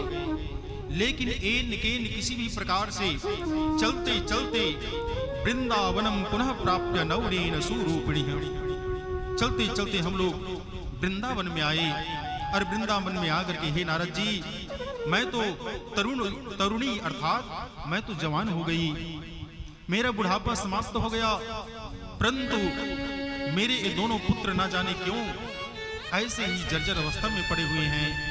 और नारद जी, भला आप ही बताइए, माँ यदि युवती हो और उनके पुत्र उनके आंखों के सामने जर्जर अवस्था को प्राप्त करे, ये तो बड़ी विडंबना है ना नारद जी। नारद जी कहने लगे कि देवी, इसका मैं कारण समझ गया हूं। संसार में ज्ञान वैराग्य और भक्ति को मानने वाला कोई नहीं है, इसलिए आप लोग चारों तरफ दुख पा रहे थे। अब तीनों को जर्जर अवस्था ने घेरा था, क्योंकि आपको मानने वाला, भक्ति और ज्ञान वैराग्य को मानने वाला संसार में कोई नहीं। हाँ, यहाँ आई हो वृंदावन में, तो वृंदावन में लोग भक्ति को तो मानते हैं, परंतु यहाँ भी किसी के पास ज्ञान और वैराग्य नहीं है। ज्ञान और वैराग्य को चाहने वाला वृंदावन में नहीं है देवी, इसीलिए यहाँ के लोग भक्ति करते हैं, इसलिए आप युवती हो गई, परंतु ज्ञान और वैराग्य को कोई पूजने वाला नहीं है, इसलिए ये यहाँ भी जर्जर अवस्था में पड़े हुए हैं। लेकिन सुत जी महाराज कहते हैं कि सुनकादिक ऋषियों, नारद जी कहने लगे कि देवी परंतु आप चिंता न कीजिए, क्योंकि याद रखिए बंधुओं, भक्ति वही शुद्ध है जिस भक्ति में के साथ ज्ञान और वैराग्य भी हो। ज्ञान और वैराग्य ये क्या है? भक्ति के दो नेत्र हैं। यदि नेत्रहीन हो जाएगी भक्ति तो फिर हम कहीं भी फंस सकते हैं। कोई भी किसी भी धर्म में हमें ले जा सकता है, कोई कुछ भी कहे हम वैसे ही कर लेंगे। क्यों? क्योंकि भक्ति जो है वो ज्ञान और वैराग्य के बिना भक्ति अधूरी है। जैसे नेत्र के बिना हमारा यदि नेत्र ना रहे तो हम कहीं भी गिर सकते हैं, कहीं भी फंस सकते हैं। ऐसे ही प्यारे बंधुओं, यदि भक्ति के साथ ज्ञान और वैराग्य नहीं है तो कभी भी कहीं पर भी हम गिर सकते हैं। इसीलिए जीवन में भक्ति हो तो भक्ति के साथ साथ जीवन में ज्ञान और वैराग्य रूपी नेत्र भी होना जरूरी है। नारद जी कहने लगे कि देवी परंतु आप चिंता न करें, अब मैं आ गया हूं, मैं अवश्य ऐसा कुछ करूंगा देवी कि हर जगह में, हर घर में आप तीनों का वास होगा। पहले की तरह आप तीनों स्वस्थ निश्चिंत होकर के पृथ्वी पर भ्रमण करेंगे, चिंता ना करो। प्यारे बंधुओं, उसी समय नारद जी ज्ञान और वैराग्य को जगाने लगे कि हे ज्ञान, हे वैराग्य, उठो। नारद जी उठाने लगे, लेकिन ज्ञान और वैराग्य जस के तस वैसे ही पड़े थे। अब नारद जी गीता का पाठ किए, विष्णु सहस्त्र नाम का पाठ किए, नारायण कवच का पाठ किए। हर प्रकार के जितने भी नारद जी जानते थे सब मंत्र को ज्ञान और वैराग्य के कान में सुनाए, परंतु थोड़े से मात्र, क्षणिक मात्र अपने नेत्र को खोले और खोलते ही फिर से नेत्र उसका बंद हो गया, ज्ञान और वैराग्य का। अब तो नारद जी चिंतित हो गए कि अब क्या किया जाए।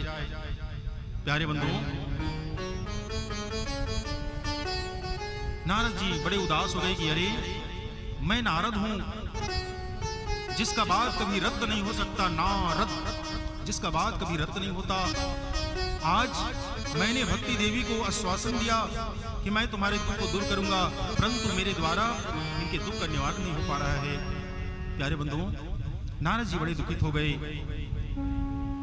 सोचने लगे कि अब क्या करूं। एकदम नारद जी उदास हो गए।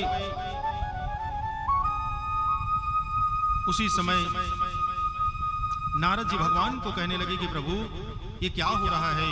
जिस मंत्र से, जिस आपके नामों से मैंने बड़े बड़े कार्य को पूर्ण किया, प्रभु आज वही आपका नाम, वही आपके दिव्य कवच, वही आपके मुख से निकला हुआ गीता आज इन दोनों को स्वस्थ नहीं कर पा रहा है। क्या बात है प्रभु? प्यारे बंधुओं, सुत जी महाराज कहते हैं कि शौनक जी, जैसे ही नारद जी के मन में ग्लानि होने लगी, नारद जी दुखित हो गए, नेत्र बंद करके नीचे की ओर रख करके बैठ गए कि अब मैं क्या करूं? आज तो मेरा पूरा काम भी सब खत्म हो गया, क्या करूं? प्यारे बंधुओं, उसी समय आकाशवाणी हुई और आकाशवाणी ने कहा कि हे नारद जी, आप उदास मत होइए, आपका कार्य पूर्ण होगा। जिस कार्य को करने का आपने बीड़ा उठाया है वह कार्य अवश्य पूर्ण होगा, परंतु समय से पहले और किस्मत से ज्यादा किसी को कुछ प्राप्त नहीं होता। आपका काम होगा, परंतु इसके लिए हे नारद जी आपको किसी संत का साथ लेना पड़ेगा, क्योंकि आप अकेले से यह काम होने वाला नहीं है। किसी और के द्वारा मिल करके ही आप इस कार्य को पूर्ण कर सकते हैं, और इसके लिए आपको सत्कर्म करना पड़ेगा और ऐसे संत को ढूंढना पड़ेगा। ऐसे कहकर के आकाशवाणी समाप्त हो गई। अब नारद जी सोचने लगे कि ये सत्कर्म क्या है और किस संत के द्वारा ये सत्कर्म का कार्य होगा। नारद जी विचार किए और सोचने लगे कि पहले इस सत्कर्म को समझा जाए कि आखिर ये सत्कर्म है क्या। अब नारद जी बड़े बड़े ऋषि मुनि महात्माओं के पास गए और पूछने लगे कि महाराज आकाशवाणी ने मुझे सत्कर्म करने को कहा है, वह सत्कर्म क्या है? कुछ लोग तो बोले कि नारद जी, जब आप जैसे देव ऋषि नारद जी को पता नहीं कि सत्कर्म क्या है, तो भला हम क्या आपको बता सकते हैं? किसी किसी संतों ने तो चुप्पी साध ली कि जब नारद जी नहीं जानते तो हम क्या कहें। ऐसे नारद जी पूरे पृथ्वी में भ्रमण किए, सभी ऋषि मुनि महात्माओं के पास गए, सबसे पूछे कि सत्कर्म क्या है, परंतु किसी ने इसका सही सटीक उत्तर कोई नहीं दिया। प्यारे बंधुओं, ऐसे करते करते करते नारद जी बद्रिक आश्रम की ओर जा रहे थे और एक जगह में एक शिला पर, पत्थर पर नारद जी बैठ गए और बैठ करके विचार करने लगे कि अब किसके पास जाऊं, कहां जाऊं, किससे पूछूं कि सत्कर्म क्या है। प्यारे बंधुओं, उसी समय सनत कुमार चारों भाई, सनत सनंदन सनातन और सनत कुमार चारों भाई सुंदर बद्रिक आश्रम की ओर से चले आ रहे थे नीचे की ओर। जैसे ही नारद जी को देखे, नारद जी एक शिला पर बैठे हुए हैं, बड़े उदास हैं। सनत कुमार लोग उनके पास गए। जैसे ही नारद जी ने देखा कि सनत कुमार आए हैं, नारद जी ने प्रणाम किया। तब सनत कुमारों ने कहा कि क्या बात है नारद जी, आज आपको देख रहे हैं तो आप बड़े चिंतित, बड़े दुखी दिखलाई पड़ रहे हैं, कारण क्या है? आप जैसे महासंत, आप जैसे देव ऋषि, जिसे देव ऋषि का उपाधि मिला है, जो साक्षात भगवान श्री हरि के परम भक्त हैं, ऐसे नारद जी आपको चिंता किस बात की है? सनत कुमारों ने के बातों को सुनकर के नारद जी कहने लगे कि क्या बताऊं, ज्ञान वैराग्य ऐसे से जर्जर अवस्था में है, उनको जगाने का बहुत प्रयत्न किया लेकिन नहीं जगे। अंत में आकाशवाणी हुई और आकाशवाणी ने बताया कि इसके लिए सत्कर्म करो, लेकिन महाराज मुझे ये पता नहीं चल रहा कि आखिर वो सत्कर्म है क्या, मैं क्या करूं, वो कौन सा है सत्कर्म जिसको करने से उनका कल्याण होगा ज्ञान और वैराग्य का।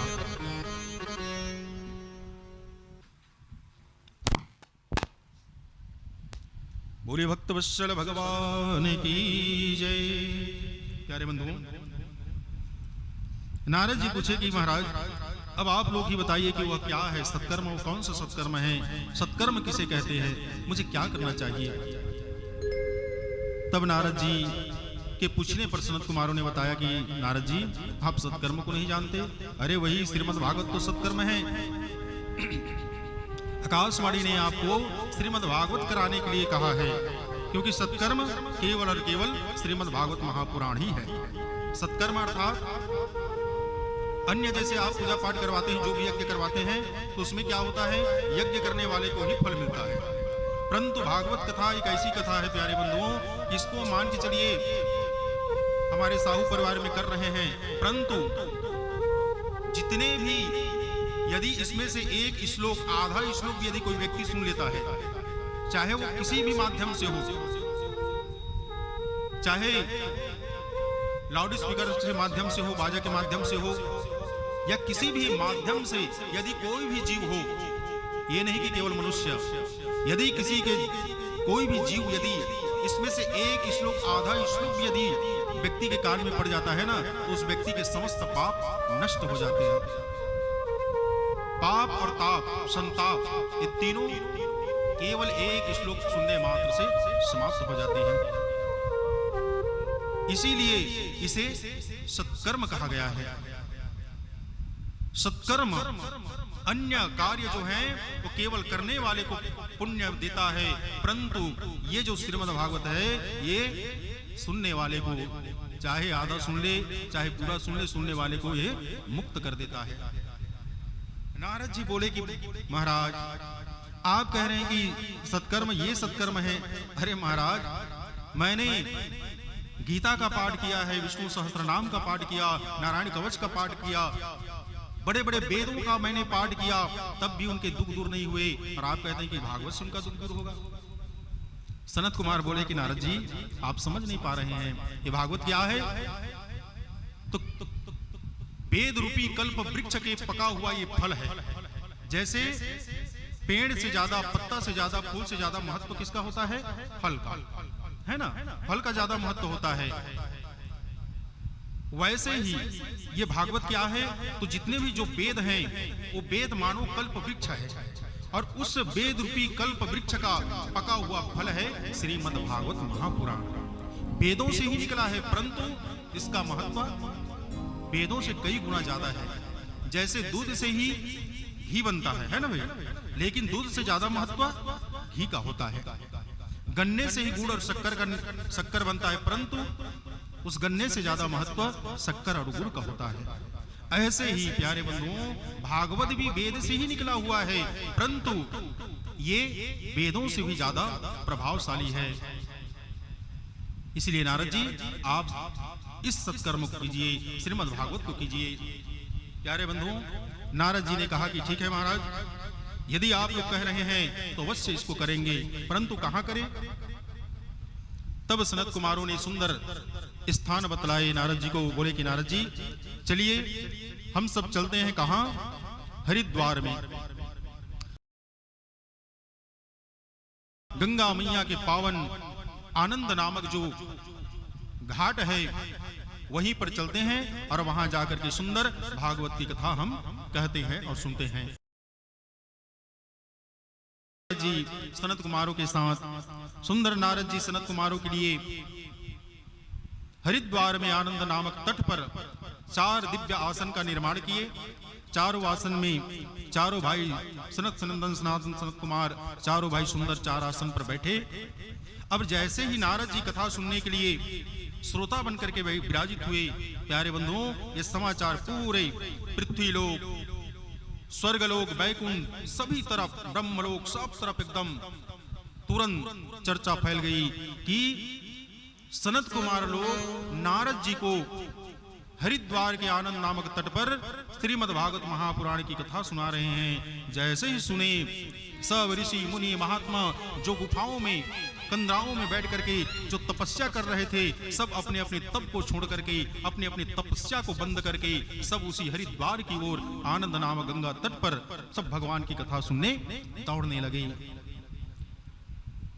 प्यारे बंधुओं, जितने भी नाग हैं, किन्नर हैं, गंधर्व हैं, सब के सब अनेक प्रकार के रूप धारण कर करके सब उस पावन गंगा के तट पर हरिद्वार की ओर सभी आने लगे।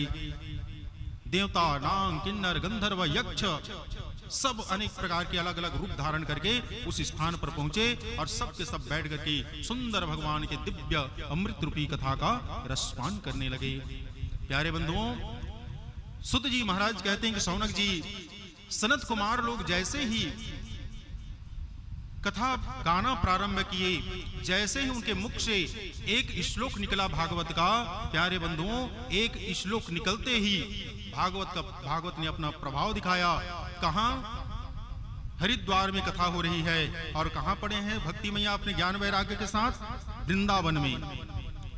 कहां कथा हो रही है, हरिद्वार में, और यहां पड़े हैं ये तीनों वृंदावन में। जैसे वहां एक श्लोक पढ़ा गया, एक श्लोक जैसे ही गाया गया सनत कुमार के मुख से, प्यारे बंधुओं, तुरंत भागवत जी ने अपना प्रभाव दिखाया।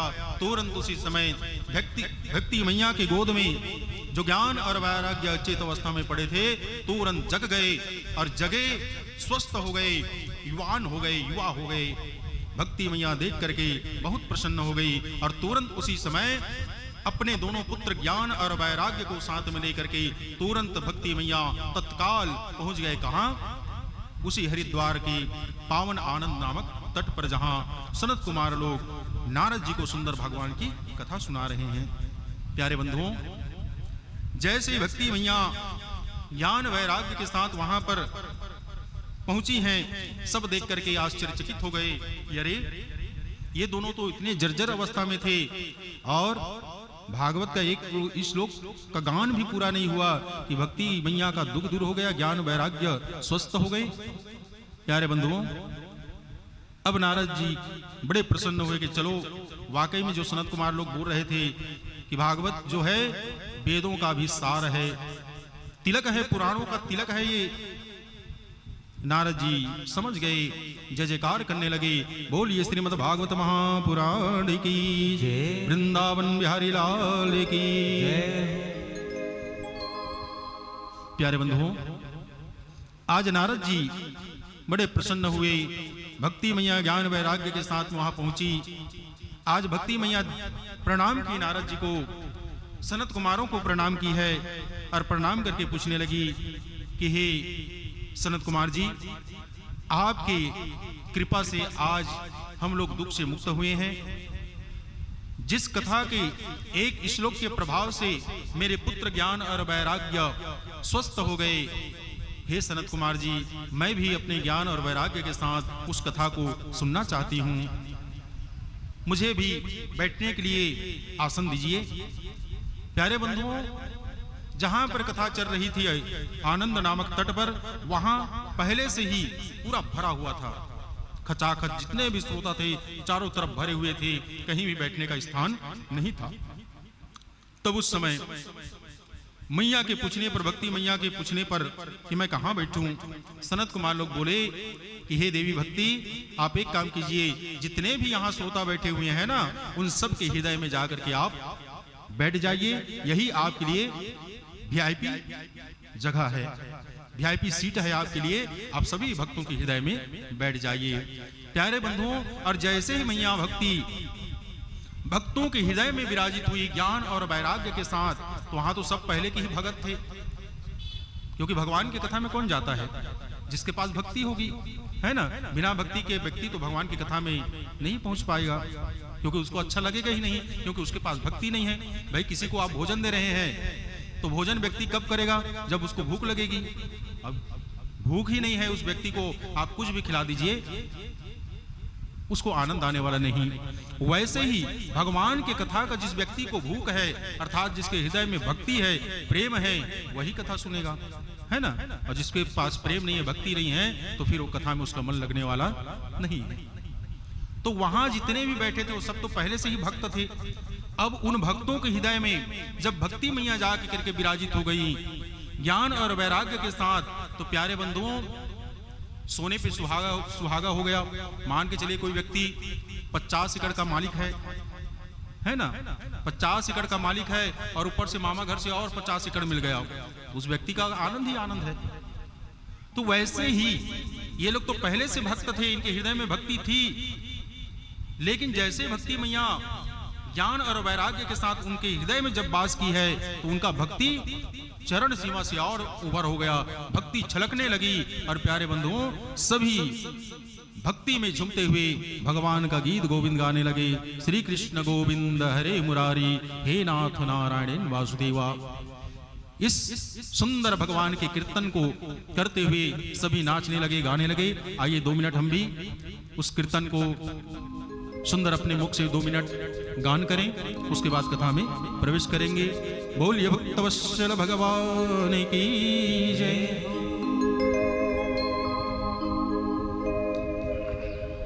श्री कृष्ण गोविंद हरे मुरारी,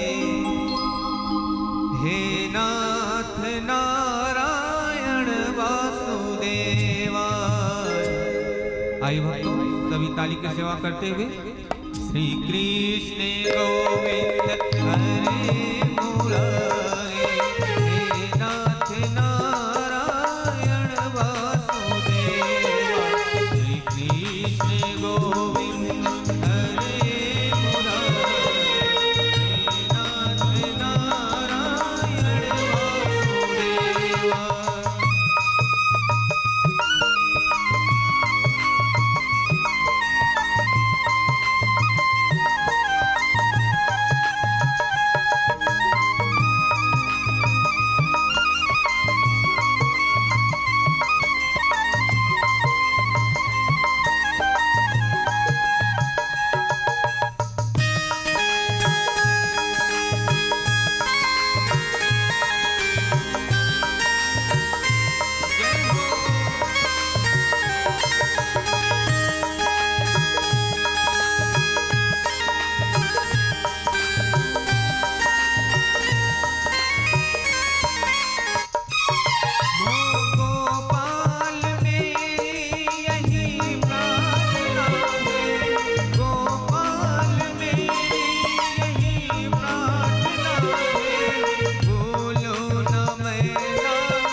बजाते मन को लुभाते, बंसी बजाते मन को लुभाते, यही गीत गाते मैं तन ना त्यागूं, यही गीत गाते मैं तन नाथ त्यागूं।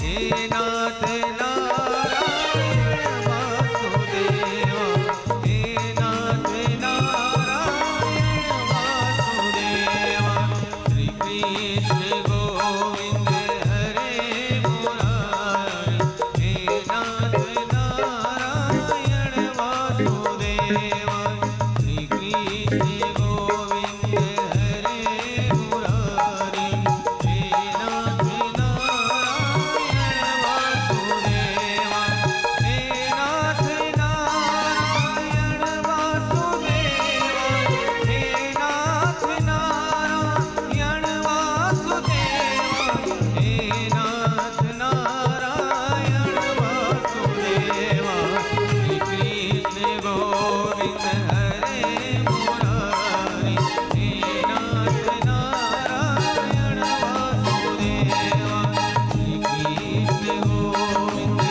हरे मुरारी, हे नाथ नारायण वासुदेवा।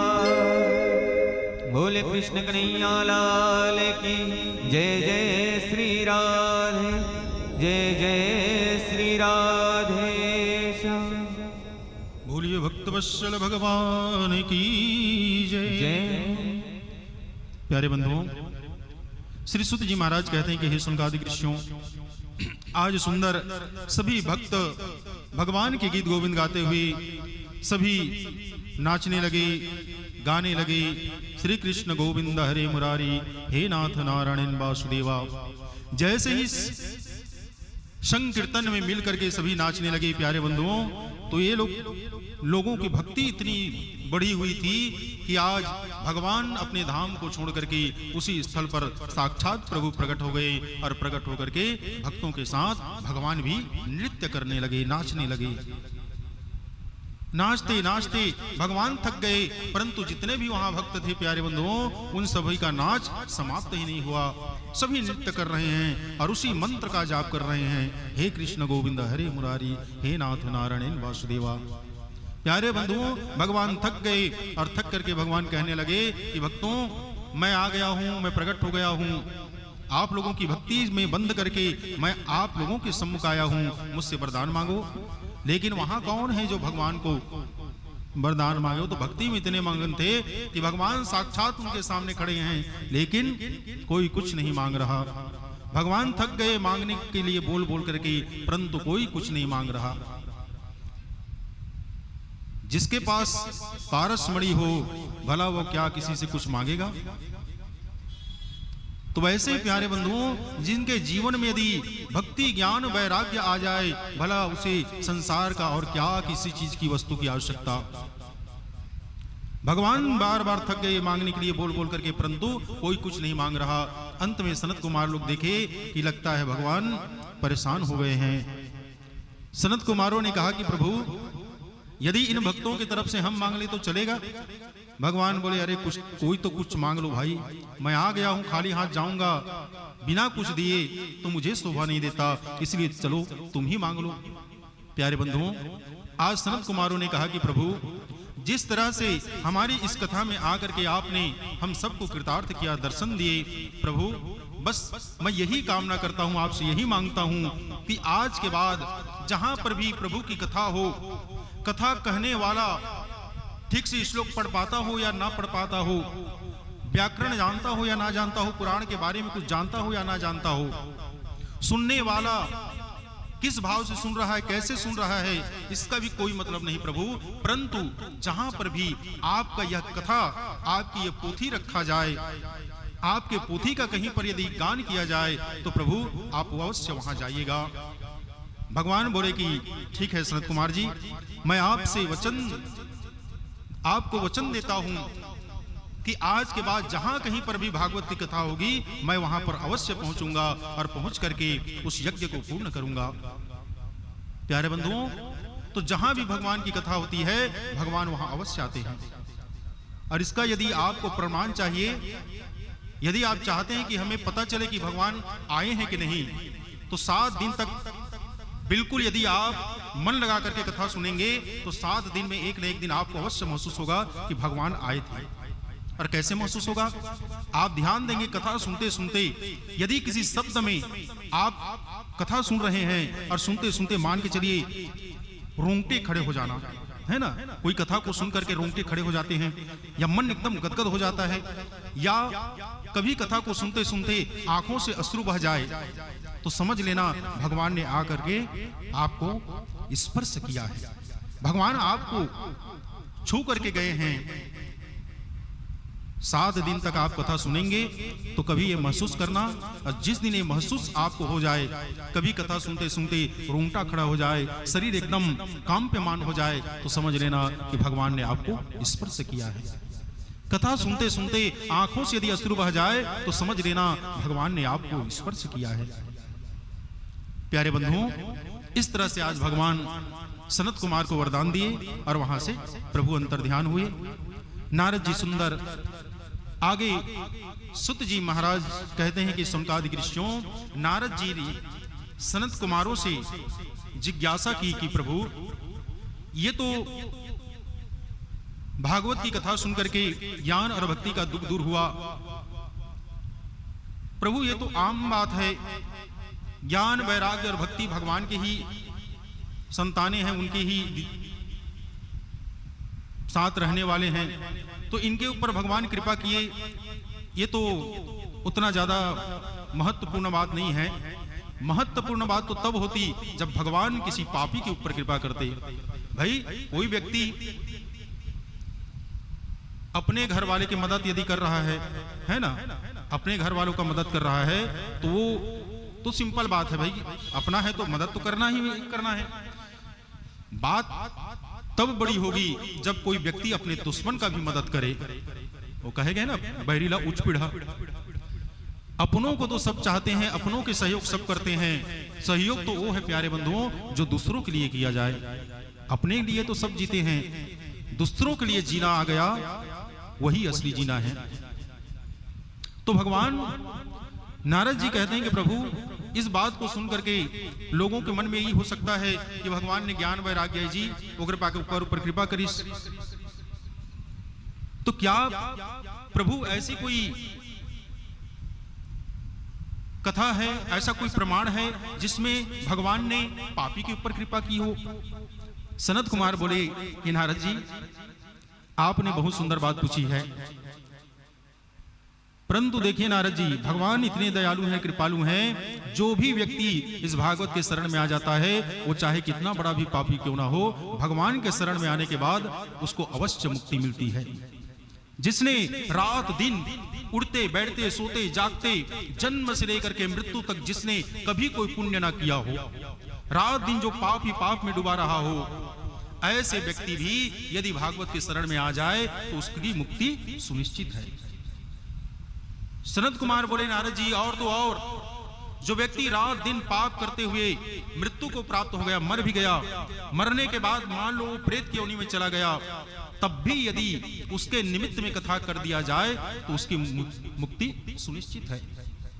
नारद जी बोले प्रभु, ये तो बात ठीक है कि पापी व्यक्ति यदि भागवत के शरण में आ जाए तो उसकी मुक्ति हो जाएगी, परंतु जो व्यक्ति मर गया है, मर करके प्रेत योनि को प्राप्त हो गया, ऐसे व्यक्ति के निमित्त में यदि कोई कथा कर दे तब भी उसकी मुक्ति हो जाएगी। बोले हाँ नारद जी, प्रभु ऐसे कैसे हो सकता है? तब सनत कुमार बोले कि नारद जी, हम ऐसे ही नहीं बोल रहे हैं, बिना प्रमाण के हम कोई बात कहते नहीं, और इसका भी प्रमाण है तभी हम आपको बता रहे हैं। नारद जी पूछे कि प्रभु, अच्छा इसका प्रमाण है?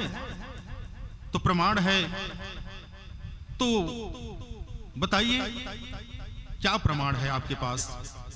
सुत जी महाराज कहते हैं कि सौनक जी, तब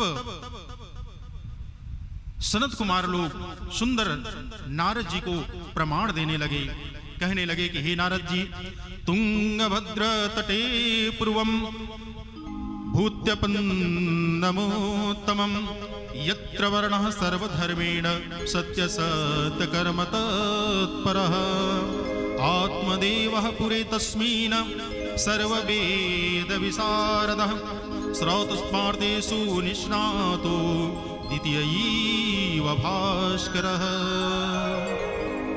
प्यारे बंधुओं, सनत कुमार लोग कहते हैं कि हे नारद जी, एक तुंगभद्र के तट पर एक बड़ा ही सुंदर गांव है।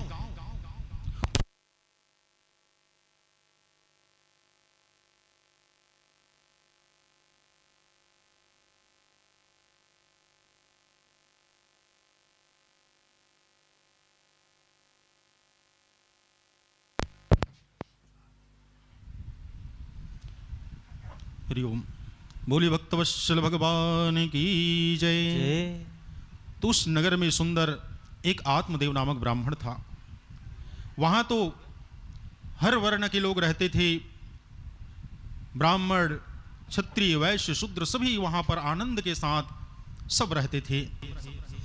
और ये जो आत्मदेव नामक जो ब्राह्मण देवता थे, ये बड़ा ज्ञानी था। ये वेद शास्त्रों के मर्मज्ञ, वेद पुराणों के जानकार, नित्य अपने ब्राह्मणत्व जैसा उनका नाम था आत्मदेव, वैसा ही उनका काम था। प्यारे बंधुओं, नित्य भगवान के पूजन करना, सत्संग करना, कथा करना, बस यही उनका काम था। धर्म पथ पर चलने वाला था, सत्यवादी था, इंद्रियों को जीत करके अपने वश में किया था, जितेंद्रिय था। प्यारे बंधुओं, तो जितने सुंदर आत्मदेव थे, गुणवान थे, हर प्रकार के गुण संपन्न थे, ठीक उसके विपरीत उसकी पत्नी थी जिसका नाम था धुंधली देवी। प्यारे बंधुओं, ये बिल्कुल जितने ब्राह्मण देवता सत्य वक्ता थे, उसके पूरे विपरीत, हमेशा झूठ बोलने वाली, लड़ाई झगड़ा करने वाली, कटकट कटकट करती रहती रात दिन। जब तक आत्मदेव रहते बड़ा सुंदर बन करके रहती, मानो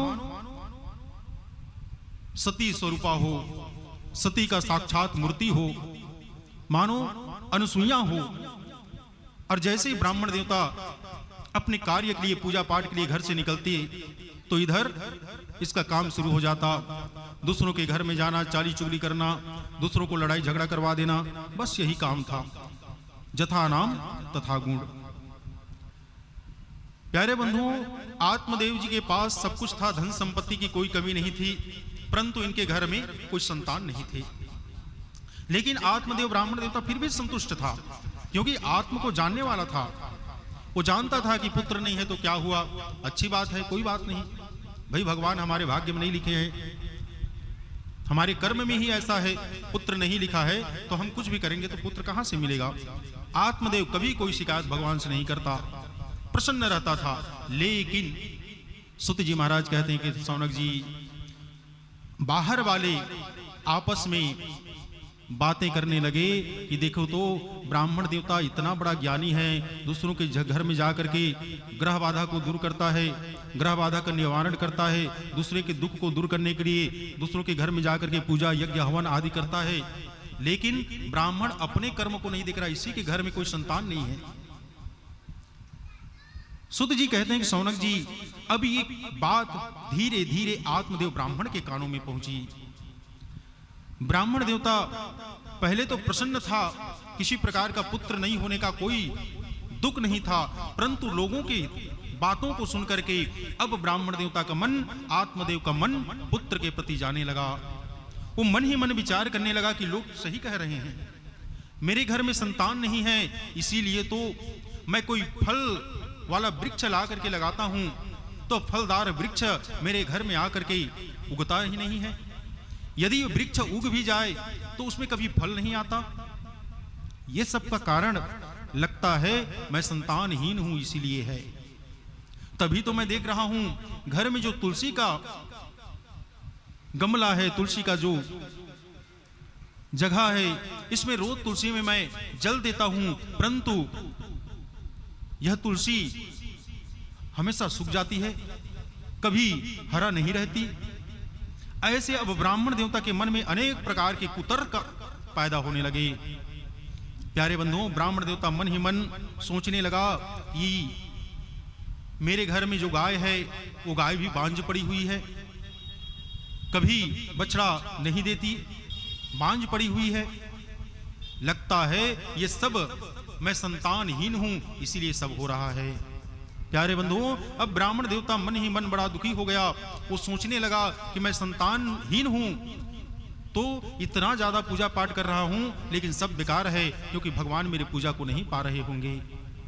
मेरे पितर गोतर भी, मेरे पितृगण मुझे गाली दे रहे होंगे, मुझे धिक्कार रहे होंगे कि इस ब्राह्मण के मरने के बाद हम लोगों को जल कौन देगा, ये संतानहीन है, इसके मरने के बाद हम तो बेसहारा हो जाएंगे, हम पितरों को जल देने वाला कौन होएगा। ऐसे मेरे पितर लोग भी मुझे ताना मार रहे होंगे। अब ब्राह्मण देवता के मन बड़ा दुखी हो गया। अब ब्राह्मण देवता सोचने लगा कि अब क्या करूं। उदास हो गया ब्राह्मण देवता, और उदास होकर के जंगल में जाकर के एक पेड़ के नीचे में बैठ गया, और बैठ करके रोता हुआ सोच रहा है अपने कर्मों को कि मैं इतना बड़ा पूजा पाठ करने वाला, लेकिन ना जाने कौन से पाप के चक्कर में, किस पाप के फल स्वरूप मैं संतानहीन हो गया। ऐसे सोच सोच करके वह ब्राह्मण देवता रोने लगा। जंगल में अकेले में एकांत में बैठ करके रुदन करने लगा। प्यारे बंधुओं, उसी समय एक यति, एक सन्यासी, एक साधु महात्मा वहीं से गुजर रहे थे। प्यारे बंधुओं, जैसे ही महात्मा की नजर पड़ी ब्राह्मण देवता के ऊपर, तो ब्राह्मण देवता, वो तो ब्राह्मण था, चंदन टीका लगा हुआ था, सुंदर वस्त्र पहना हुआ था, जनेऊ कांधे पर शोभामान लग रहे थे। ब्राह्मण को देख करके वह यति, वह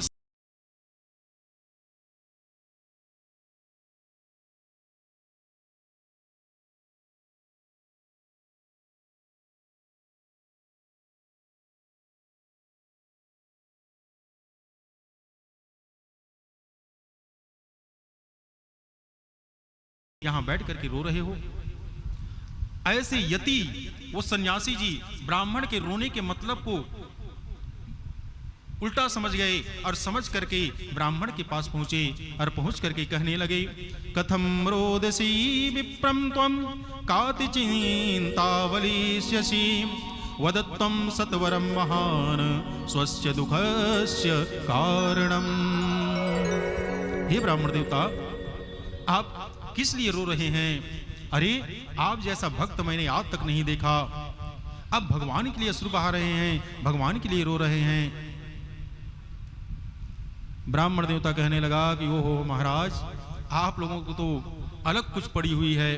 अरे, मैं भगवान के लिए नहीं, मैं तो अपने भाग्य के लिए रो रहा हूं, अपने भाग्य पर रो रहा हूं। बोले, अपने भाग्य पर? क्यों, क्या हुआ? आत्मदेव ब्राह्मण देवता कहने लगा कि महाराज, क्या बताऊं, मेरे कोई संतान नहीं है, और संतानहीन होने के कारण मेरे दिए हुए जल को पितर स्वीकार नहीं करते, मेरे द्वारा किए हुए पूजा को देवता लोग प्राप्त नहीं करते, मेरे घर में गाय है वो बांझ पड़ी हुई है, हर प्रकार के घर में संपत्ति है, परंतु उसको खाने वाला कोई नहीं है। महाराज, बस यही मेरे दुख का कारण है। न जाने मैंने पूर्व में कौन से ऐसा गलत कर्म किया था जिसके फल स्वरूप आज मैं संतानहीन बैठा हूं। संत ने कहा कि ओह ब्राह्मण देवता, मैंने तो उल्टा समझ लिया था। मैं सोच रहा था कि तुम भगवान के लिए रो रहे हो, भगवान प्राप्ति के लिए रो रहे हो, लेकिन तुम संतान प्राप्ति के लिए रो रहे हो। ब्राह्मण देवता, रोना बंद करो। अरे, अच्छा हुआ तुम्हारा संतान नहीं है। यदि संतान हो जाए और वो कहीं वो संतान यदि कुपुत्र निकल जाए तो पूरा तुम्हारा जीवन भर तुम रोते रहोगे। इसलिए पुत्र के लिए रोना बंद करो। अरे, जिनके पास पुत्र है, कौन से मारो वो खुशी की जिंदगी जी रहे हैं? क्या जिसके पुत्र हैं वो दुखी नहीं है? यति जी महाराज कहने लगे कि ब्राह्मण देवता, ये सब रोना धोना बंद करो। संतान नहीं है, अच्छा हुआ, भगवान की भजन करो, भगवान की भक्ति करो, किसी प्रकार की कोई टेंशन नहीं। संतान हो गया, उसके लालन पालन की खर्चा, पढ़ाई लिखाई की खर्चा, यदि अल्पकाल में उसकी मृत्यु हो गई तब पूरे जीवन भर रोते रहोगे, और यदि मृत्यु नहीं हुई, बड़ा हो गया और कहीं वो कुकर्मी निकल गया तब भी जीवन भर रोगे। इसीलिए आत्मदेव जी, आप पुत्र के लिए रोना बंद करो, बल्कि भगवान के लिए रो, भगवान को अपना पुत्र बना लो, भगवान को अपना पुत्र मान लो। अनेक प्रकार के यति जी महाराज उनको समझाए, परंतु आत्मदेव ब्राह्मण देवता कहने लगा कि महाराज जी, यही तो आप लोगों की गलती है। संत महात्मा मुनि लोग बस यही प्रवचन देना जानते हैं। अरे आप क्या जाने गृहस्थी का सुख, आप तो सन्यासी हैं ना, विरक्ति हैं आप तो, परिवार आपके नहीं है, आप क्या जाने परिवार का महत्व क्या होता है। महाराज, संतान के बिना जीवन अधूरा है। कभी गृहस्थी में जाकर के देखो, तब पता चलेगा। जिनके यहाँ छोटे छोटे नन्हे नन्हे बालक की किलकारी गूंजती रहती है, वह घर स्वर्ग से भी ज्यादा सुंदर लगता है। साधु महाराज यति जी कहने लगे कि आत्मदेव, लगता है तुम्हें मैं ज्ञान के बाद जितना भी बताऊंगा तुम मानने वाले, समझने वाले नहीं हो। क्योंकि जिस प्रकार से नशे में धूत व्यक्ति को कितना भी समझाया जाए वो नहीं समझता, उसी तरह तुम पुत्र के मोह रूपी नशा में डूबे हुए हो, तुम भी समझने वाले नहीं हो। चलो मैं देखता हूं तुम्हारे भाग्य में संतान है कि नहीं। यति जी महाराज नेत्र बंद किए और नेत्र बंद करके आत्मदेव ब्राह्मण के भाग्य को टटोलने लगे, भाग्य को चेक करने लगे। तो चेक किए तो पता चले कि उस आत्मदेव के 7 जन्म तक कोई संतान का सुख नहीं है। तो यति जी महाराज साधु संत तुरंत बोल दिए, बोले महाराज, हे आत्मदेव जी, आप इस जन्म में रो रहे हैं पुत्र के लिए, मैं आपके भाग्य को टटोल लिया हूं, पढ़ लिया हूं, आपको 7 जन्म तक पुत्र सुख नहीं मिलने वाली।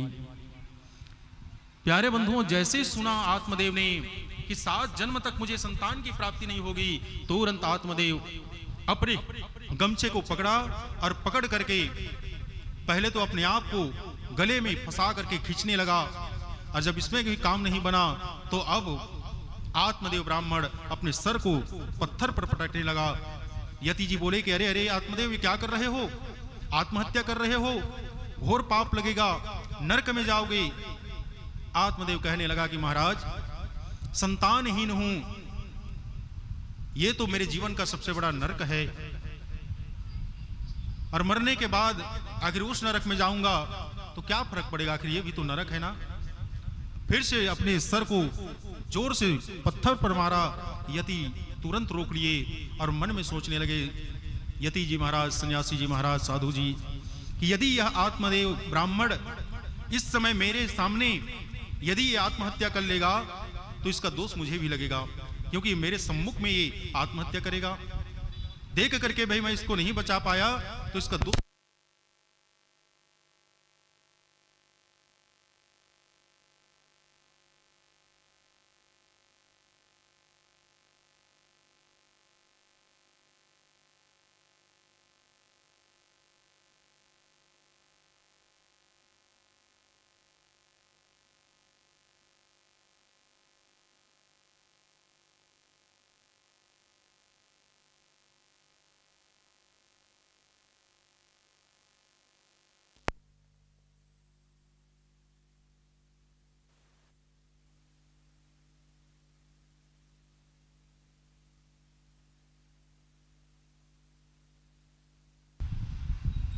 हरिओम।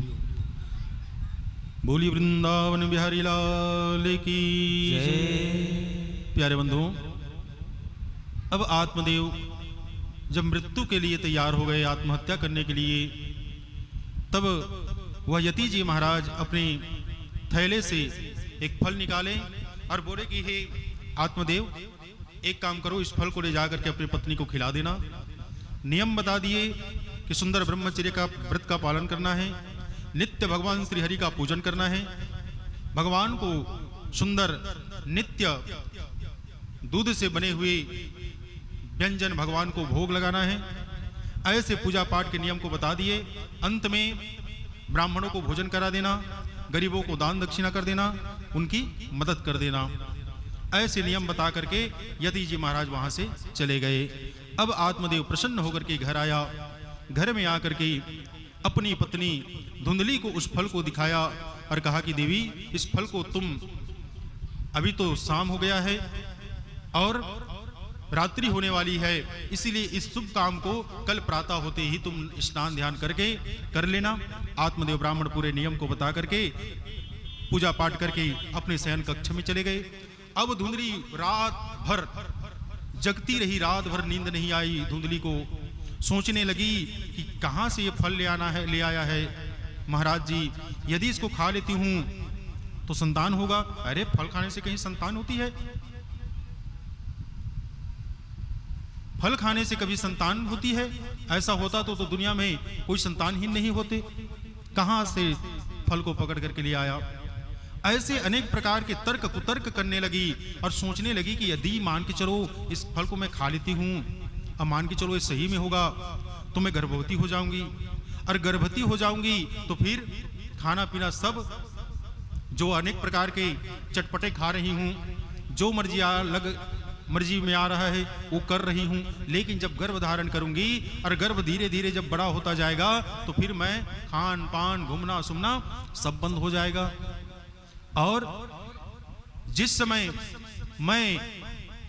मेरा गर्भ का जब पूर्ण समय होगा 9 माह 10 महीने, तो उस समय मेरी ननंद भी आएगी देख रेख करने के लिए, और आएगी तो हो सकता है घर के कुछ सामान को चोरी करके ले जाए। तो ऐसे अनेक प्रकार के, वह धुंधली तो नाम ही है, तर्क कुतर्क करते हुए पूरी रात वो नहीं सो पाई।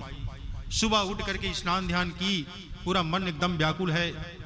आत्मदेव जी ने कहा कि देवी फल को खाई हो? धुंधली झूठ बोल दी कि हाँ स्वामी, अभी अभी जस्ट पूजा करके फल को खा ली हूं मैं। सुत जी महाराज कहते हैं कि सौनक जी, अब आत्मदेव प्रसन्न हो गया, प्रसन्न होकर के अपने कामों में लग गया।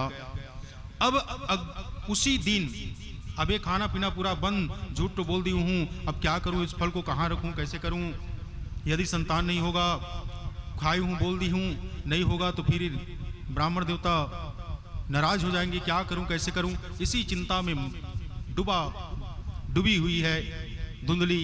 प्यारे बंधुओं, इसी बीच धुंधली की एक बहन थी, वो आई, बोली क्या बात है दीदी, इतनी परेशान क्यों हो? बोली कि बहन ऐसी सी बात है, ये फल लाए हैं ब्राह्मण जी, ब्राह्मण देवता खाने के लिए बोले हैं, खाऊंगी तो गर्भवती हो जाऊंगी, और मैं नहीं चाहती कि मैं संतानवान बनूं, मैं नहीं चाहती कि मेरे गर्भ से संतान जन्म ले। ऐसा कुछ करो बहन जिसमें मेरा काम बन जाए और मेरे पति भी संतुष्ट हो जाए। तब उसकी बहन कहने लगी कि देखो दीदी, मैं इस समय गर्भवती हूं, मेरे और कई संतान हैं, मैं इस समय भी गर्भवती हूं, और मैं जानती हूं कि मेरे गर्भ से इस समय पुत्र ही उत्पन्न होगा। तो एक काम करो, मेरे घर में तो संतान बहुत हैं, खाने वाले बहुत हैं, लेकिन खाने के लिए कुछ वस्तु नहीं है घर में। तुम्हारे घर में धन तो है परंतु खाने वाला नहीं, तो इसीलिए बहन एक काम करते हैं, मेरे गर्भ से जो बालक का जन्म होगा मैं उसको ला करके आपको दे दूंगी, उसके बदले में आप हमें कुछ धन दे दीजिएगा, और तब तक मैं कैसे क्या करूं। तब उसकी बहन उसको नियम बता दी, एक काम करना, ब्रह्मचर्य व्रत का पालन करने के लिए तो बोले ही हैं, ब्रह्मचर्य का व्रत का पालन करना है, तो दोनों अलग अलग रहोगे, ब्राह्मण देवता अलग रहेंगे, तुम अलग रहोगी। तो एक काम करना, कपड़े के पोटली बना करके धीरे धीरे अपने शरीर में उसको रख लेना गर्भ के स्थान पर, और धीरे धीरे उस कपड़े के आकार को बढ़ाती रहना, ताकि आपके पतिदेव देखे तो समझे कि आप गर्भवती हो गई हैं। और जब समय पूरा होगा, मेरे गर्भ से जब बालक का जन्म होगा, तो जस के तस मैं ला करके तुम्हें दे दूंगी।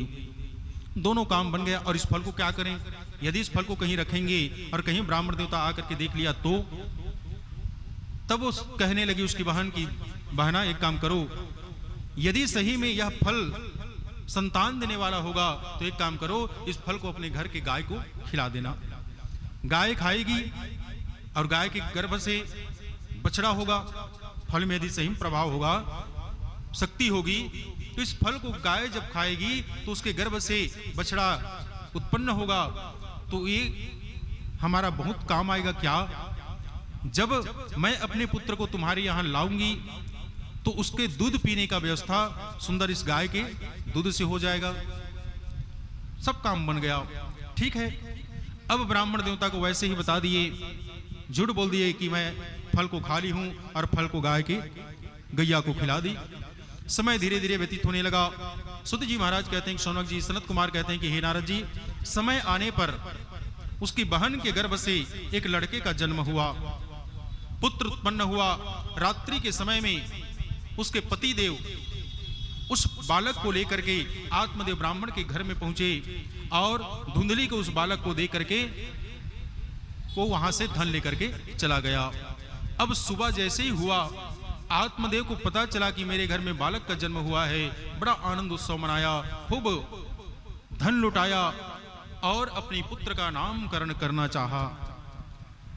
बोले कि देवी, मेरा पुत्र का नाम मैं बहुत ही सुंदर कुछ नाम रखूंगा, इसके लिए मैं पंचांग देख रहा हूं, क्या नाम रखा जाए। तब धुंधली देवी कहने लगी कि स्वामी, इसको 9 माह तक मैं अपने घर में धारण करके रखी थी, तो इसलिए स्वामी इसका नामकरण मैं अपने हिसाब से करूंगी। आत्मदेव ब्राह्मण देवता बोला कि ठीक है, चलो, तुमने मेरा इतना बड़ा काम किया, मुझ जैसे अभागे को तुमने संतान दिया है, इसलिए धुंधली तुम्हारा इस पुत्र पर तुम्हारा सबसे ज्यादा अधिकार है, तुम इसका नाम जो चाहो रख लो।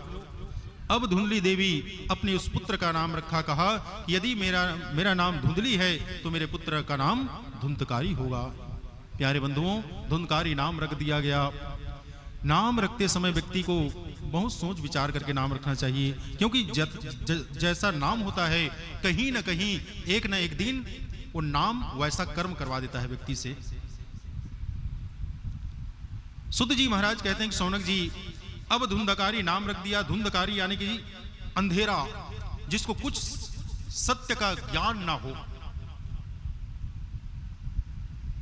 सुत जी महाराज कहते हैं कि शौनक जी, ब्राह्मण देवता बड़ा प्रसन्न हुआ। इसी बीच 3 महीने बाद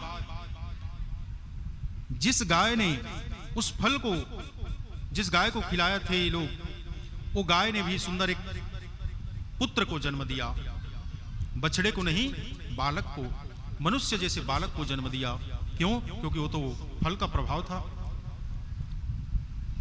मंत्र से अभिमंत्रित फल था, इसीलिए गाय के गर्भ से सुंदर एक बालक का जन्म हुआ। पूरा शरीर एकदम दिव्य सुंदर, बस पूरा शरीर उसका मनुष्य की तरह था, बस उनके दोनों कान जो थे वो गौ के खुर के समान थे, गाय के कान के समान थे।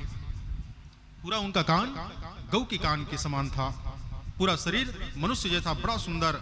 जैसे ही आत्मदेव ने देखा बहुत प्रसन्न हुआ और सोचने लगा कि आज उस संत महात्मा की कृपा हम पर कैसी हो गई। देखो तो मेरे यहाँ भी पुत्र हो गया, गाय के गर्भ से सुंदर बालक का जन्म हुआ है। बहुत प्रसन्न हुआ। और प्यारे बंधुओं, उस समय आत्मदेव ने उस पुत्र का नामकरण किया गौ के जैसा उनका कान था, इसीलिए उसका नाम रखा गोकर्ण। बोलिए गोकर्ण जी महाराज की जय। प्यारे बंधुओं, समय धीरे धीरे व्यतीत होने लगा। धीरे धीरे दोनों भाई बड़े होने लगे। इधर धुंधकारी तो दुष्ट प्रवृत्ति में लग गया, गलत कामों में लग गया, और वो जो गोकर्ण थे वो सुंदर अपने पिता के साथ पूजा पाठ में लगा रहता। प्यारे बंधुओं, आत्मदेव अक्सर पूजा में जब भी बैठता, गोकर्ण उनके साथ आकर के वो भी बैठते, सुंदर कथा पिताजी के मुख से सुनते। धीरे कम उम्र में ही गोकर्ण जी महाराज बहुत ज्ञानी हो गए। क्यों? क्योंकि वो तो संत के दिए हुए प्रसाद से जन्म लिया है ना। महान ज्ञानी हो गया। और इधर धुंधकारी महादुष्ट हो गया, जुआ खेलने लगा, मदिरा पान करने लगा।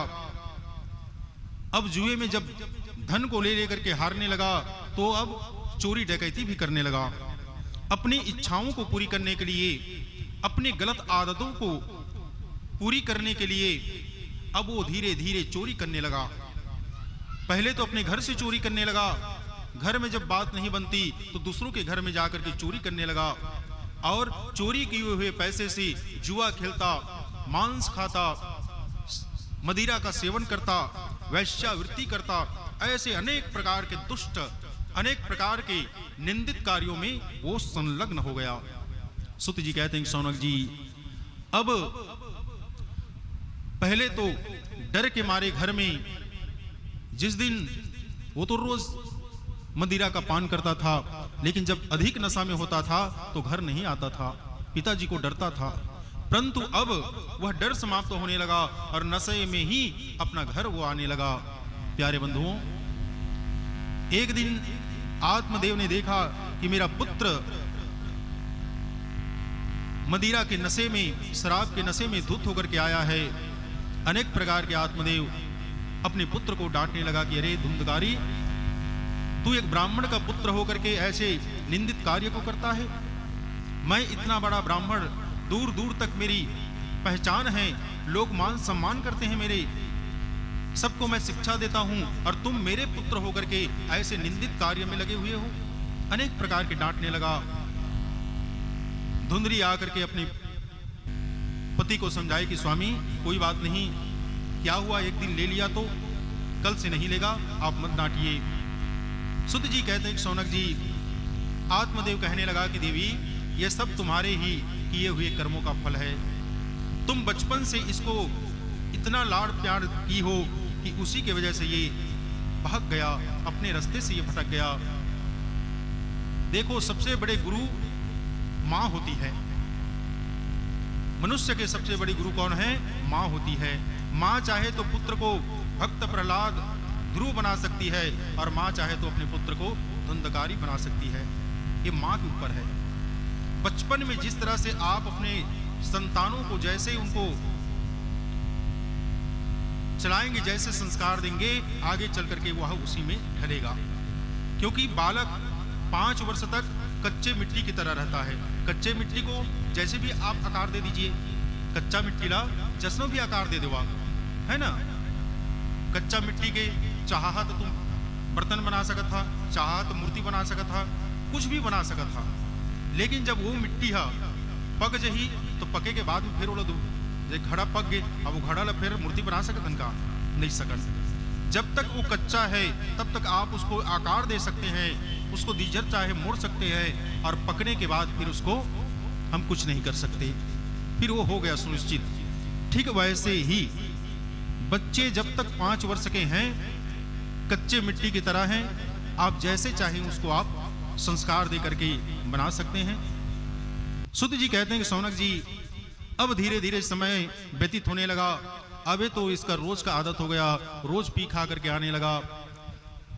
अब चोरी में भी काम नहीं बना, तो अब घर में आकर के अपने माँ से धन मांगने लगा।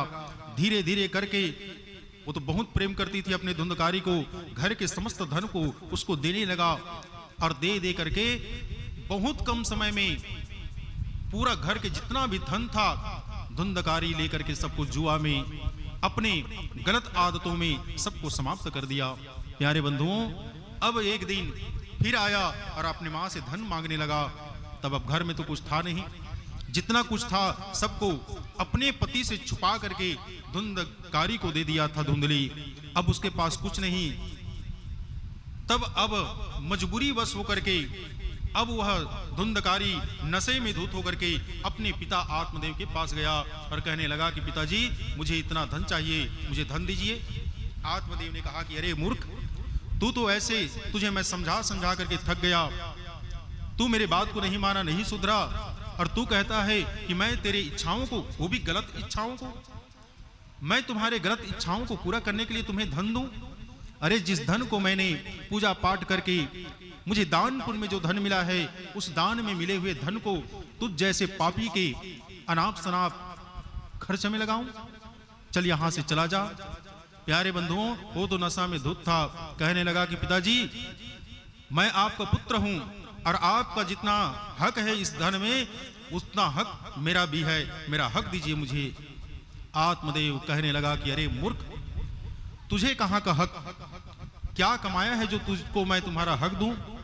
जो कुछ भी था सबको तो तू उड़ा ले गया और हक मांगने आया है, चल यहां से हट जा।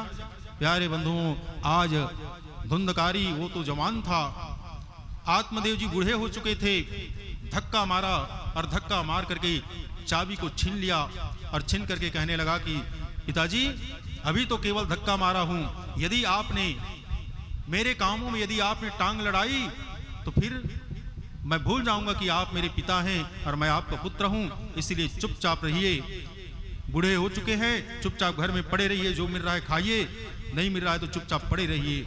प्यारे बंधुओं, आज आत्मदेव रोने लगा।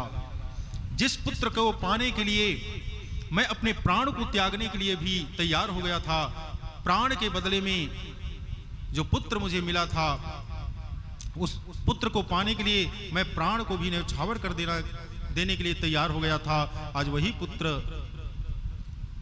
मुझे मार रहा है, मुझे आंख दिखा रहा है। ठीक कहा था उस संत ने, किसे अच्छा निसंतान में रहता, आज दीन देखना तो ना पड़ता। रोने लगा, विलाप करने लगा। प्यारे बंधुओं, आत्मदेव के रोता हुआ देख करके गोकर्ण जी महाराज आए और समझाने लगे कि पिताजी, रोना गाना बंद कर दीजिए, क्योंकि ये दुख का पेड़ भी आपने ही लगाया, दुख का बीज आपने बोया है। क्योंकि संसार में पिताजी को न काहू कर सुख दुख दाता, निज कृत कर्म भोग सुनु भ्राता। संसार में ना कोई किसी को दुख दे सकता है और ना ही कोई किसी को सुख दे सकता है, ये सब अपने कर्मों का फल है पिताजी। इसलिए सब को छोड़िए और इस सब मोह माया को छोड़ करके सीधा जंगल में जाइए और जंगल में जा करके भगवान का भजन करिए, इसी में आप तरेंगे। यहाँ रहेंगे मोह माया में पड़े रहेंगे, कुछ होने वाला नहीं। यहाँ की तैयारी आपने कर ली है, अब मरने के बाद वहां जाना है, अब वहां की तैयारी में आप लग जाइए। कब आ जाएगा उसका बुलावा कोई ठिकाना नहीं है, इसलिए वहां की तैयारी में लग जाइए। आज अपने पुत्र गोकर्ण के ऐसे सुंदर उपदेश को सुने आत्मदेव, उपदेश उसके दिल को छू गई और तुरंत उसी समय आत्मदेव घर द्वार सबको छोड़ करके जंगल में चले गए और जंगल में जाकर के श्रीमद् भागवत महापुराण के 10वें स्कंद का पाठ करते हुए सुंदर अंत में भगवान में विलीन हो गए। बोलिए भक्त और भगवान की। आइए 2 मिनट प्रभु नाम संकीर्तन करें, भगवान का 2 मिनट भजन करें, उसके बाद आगे फिर कथा में प्रवेश करेंगे। बोलिए श्री सच्चिदानंद भगवान की।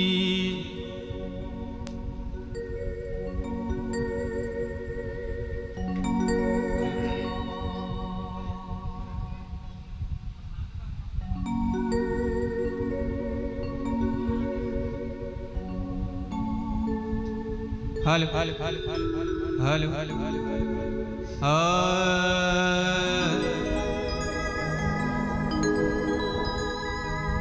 बोले भक्त वत्सल भगवान की जय।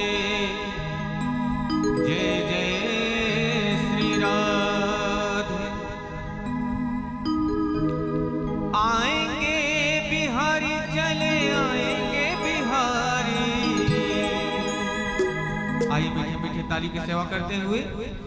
आएंगे बिहारी, चले आएंगे बिहारी। अब क्या कहेंगे? अजी राधे राधे जब वो चले आएंगे बिहारी, राधे राधे रटो चले आएंगे बिहारी। आएंगे बिहारी, चले आएंगे बिहारी, आएंगे बिहारी। राधे राधे राधे राधे राधे राधे जब वो चले आएंगे बिहारी, राधे राधे जब वो चले आएंगे बिहारी।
सारः खल संसारो दुख रूपी विमोहकः सुतः कस्य धनं कस्य स्नेहनवान् ज्वलते निशम्।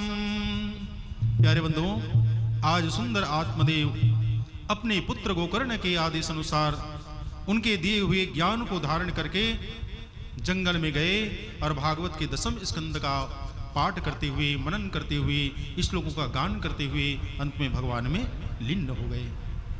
इधर पता चला गोकर्ण धुंधकारी को कि पिताजी घर छोड़कर चले गए हैं, अब तो और आजाद हो गया। अब अपने घर में ही गलत खान पान बनाने लगा, घर में ही अपने साथियों को बुला करके जुआ खेलता, मदिरा सेवन करता, मांस भक्षण करता। अब घर में ही वो मानो मदिरालय घर को ही बना लिया, जो मर्जी आता घर में करता। धुंधली के डर के मारे कुछ बोलती नहीं थी कि कहीं पिताजी पर हाथ उठाने वाला मुझ पर भी ना हाथ उठा दे। प्यारे बंधुओं, सुत जी कहते हैं कि सौनक जी, एक दिन जब घर में धन, पिताजी का, माँ का धन तो पूरे पहले से ही खत्म कर दिया था, पिताजी के धन को भी समाप्त कर दिया, बर्बाद कर दिया। अब घर में कुछ नहीं बचा, तो अब अपनी माँ से कहने लगा कि माँ, पिता के धन को तुम कहीं ना कहीं छुपा करके रखी हो, ला करके मुझे दो, क्योंकि मेरे पास अब धन की कमी है। धुंधली कहने लगी कि पुत्र, जो कुछ था उस सबको तो तुम ले चुके हो, अब क्या है, क्या रखा है घर में, तुम ही देख लो और जो होगा वो ले लो, तुम्हारा तो है। धुंधकारी कहने लगा कि माँ, मैं जानता हूं तुम धन को छुपा करके रखी हो, दो वरना ठीक नहीं होगा। मैं आ रहा हूं अभी घूम करके, तब तक तुम जहां भी है धन सबको निकाल कर रखना, मैं अपने साथियों को लेकर के आ रहा हूं। चला गया धुंधकारी, घर से निकल गया। प्यारे बंधुओं, अब इधर धुंधली डर के मारे सोचने लगी कि ये आएगा, धन तो नहीं है, मैं कहां से दूं इसे, यदि होता तो दे देती, लेकिन घर में तो कुछ है नहीं, क्या दूं। लेकिन वो मानेगा नहीं, नहीं है बोलूंगी तो वो मानेगा नहीं, मारेगा। अब डर के मारे धुंधली क्या की, अपने ही घर के पीछे तरफ गई, जहां एक कुआं था, अपने पैर में पत्थर बांध करके धुंधली कुएं में कूद गई और उसका भी मृत्यु हो गया। सुत जी महाराज कहते हैं कि सौनक जी, अब गोकर्ण आया, कुछ दिन बाद पता चला कि ऐसे ऐसी बात है, मां की मृत्यु हो गई है। तुरंत गोकर्ण गया, आदि तीर्थों में गया और वहां जाकर के अपने पिता आत्मदेव और मां धुंधली के पिंडदान इत्यादि किए। सुत जी कहते हैं कि सौनक जी, अब इधर धुंधकारी अब धन के कमी के वजह से चोरी करना प्रारंभ किया, लोगों को लुटने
बोले भक्तवत्सल भगवान की जय, वृंदावन बिहारी लाल की जय, श्रीमद्भागवत महापुराण की।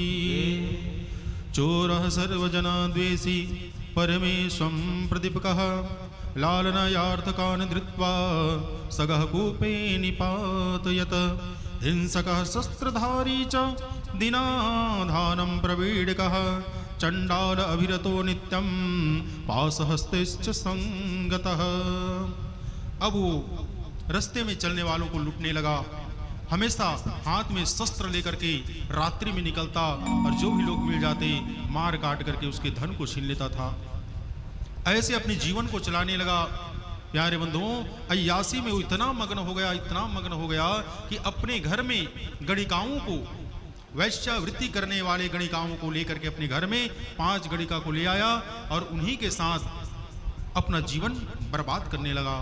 अय्यासी में अपना जीवन निकालने लगा और उन गणिकाओं की इच्छाओं को पूरा करने के लिए अब ये बड़े बड़े धनवानों के घर में जा करके चोरी कर करके उन गणिकाओं की इच्छाओं को पूरी करने लगा।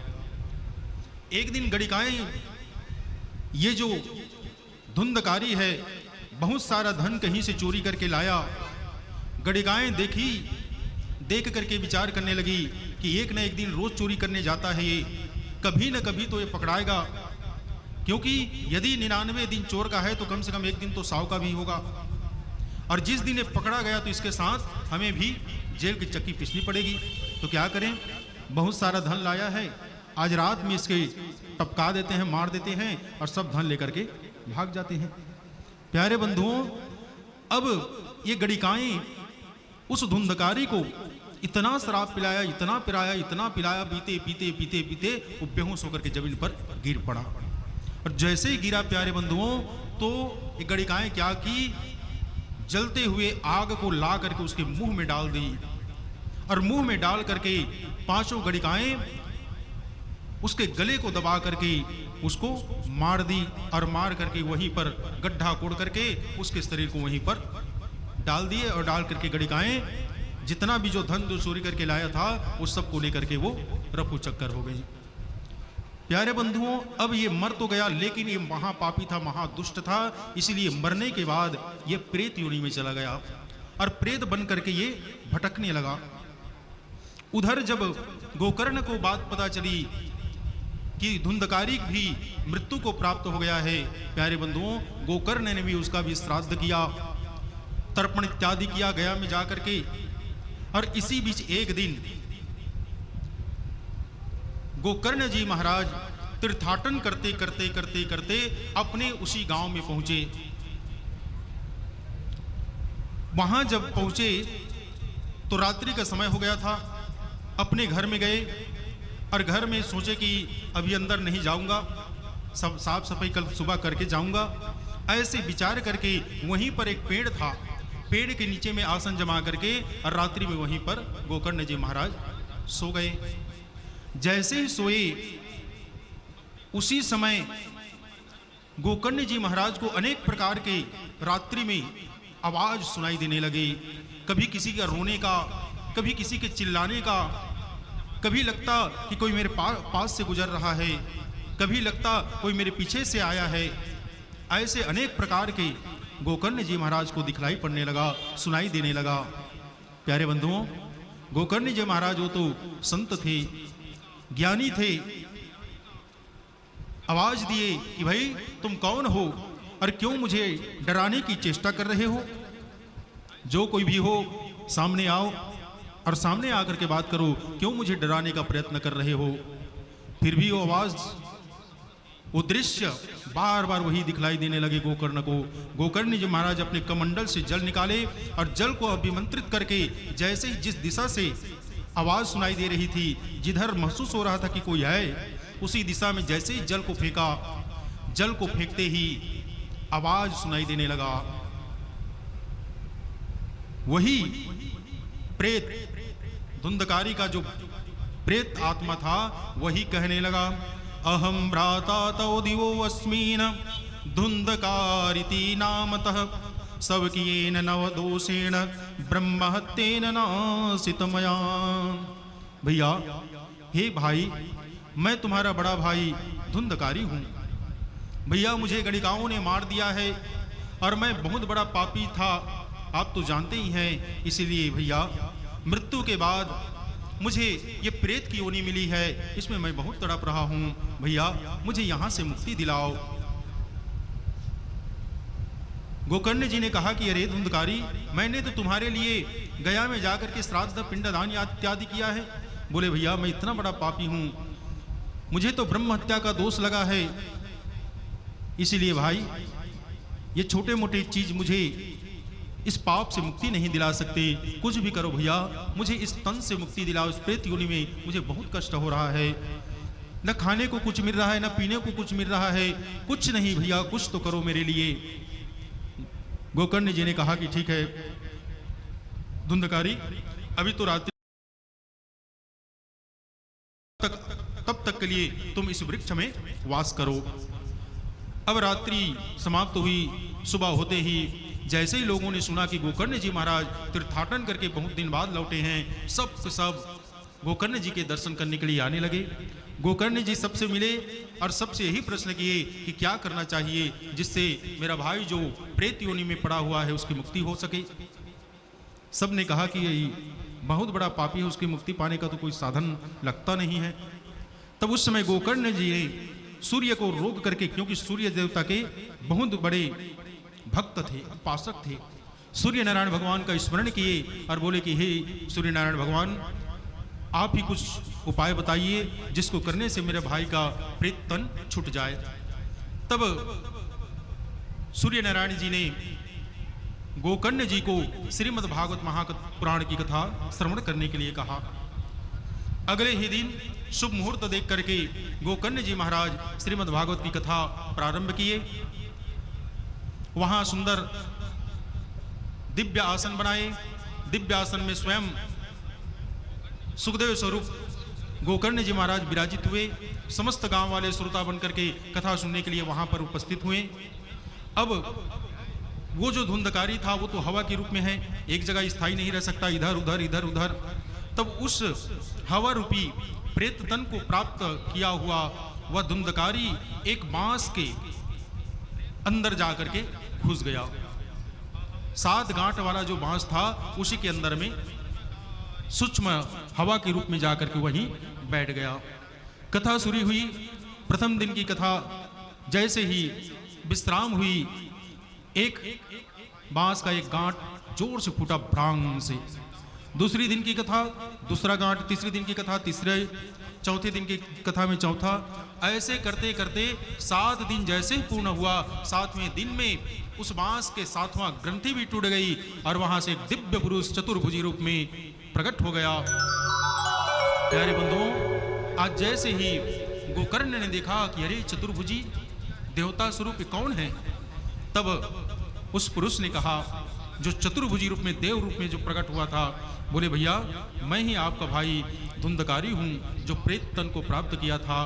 भैया आज आपकी दया और आपकी कृपा से मेरा प्रेत तन छुट गया और मैं ये दिव्य देह को प्राप्त किया हूँ। प्यारे बंधुओं, उसी समय देवदूत आए और देवदूत आकर के उस समय धुंधकारी जो देव रूप में प्रकट हुआ था उसको रथ में बैठा करके, विमान में बैठा करके ले जाने लगे। तब गोकर्ण ने कहा कि भैया एक काम बताओ। क्या? अरे आप लोग आए हो इसको लेने के लिए, क्यों? बोले इसने भागवत की कथा सुनी है। तो भैया भागवत की कथा तो हम सब ने सुनी है, लेकिन उसके साथ अलग, हमारे साथ अलग, ये तो अन्याय है ना। कथा तो हम सब ने सुनी है। तब देवदूतों ने कहा कि महाराज कथा सबने सुनी है, लेकिन इस प्रेत तन को प्राप्त किया हुआ यह जो धुंधकारी है, इसने सुना भी और सुन करके उसको मनन भी किया। पूरा दिन ये कथा सुनता था निराहार रह करके, बिना खाए पूरे दिन कथा सुनता था, और रात्रि में जिस कथा को दिन में सुना रहता था उसी कथा को रात भर अपने मन में चिंतन करता था। इसीलिए इसका परिणाम ये हुआ कि स्वयं भगवान ने हम देवदूतों को यहाँ भेजा है। ऐसे कह करके देवदूत विमान में बैठा करके वहां से धुंधकारी को ले गए। बोलिए भक्तवत्सल भगवान की।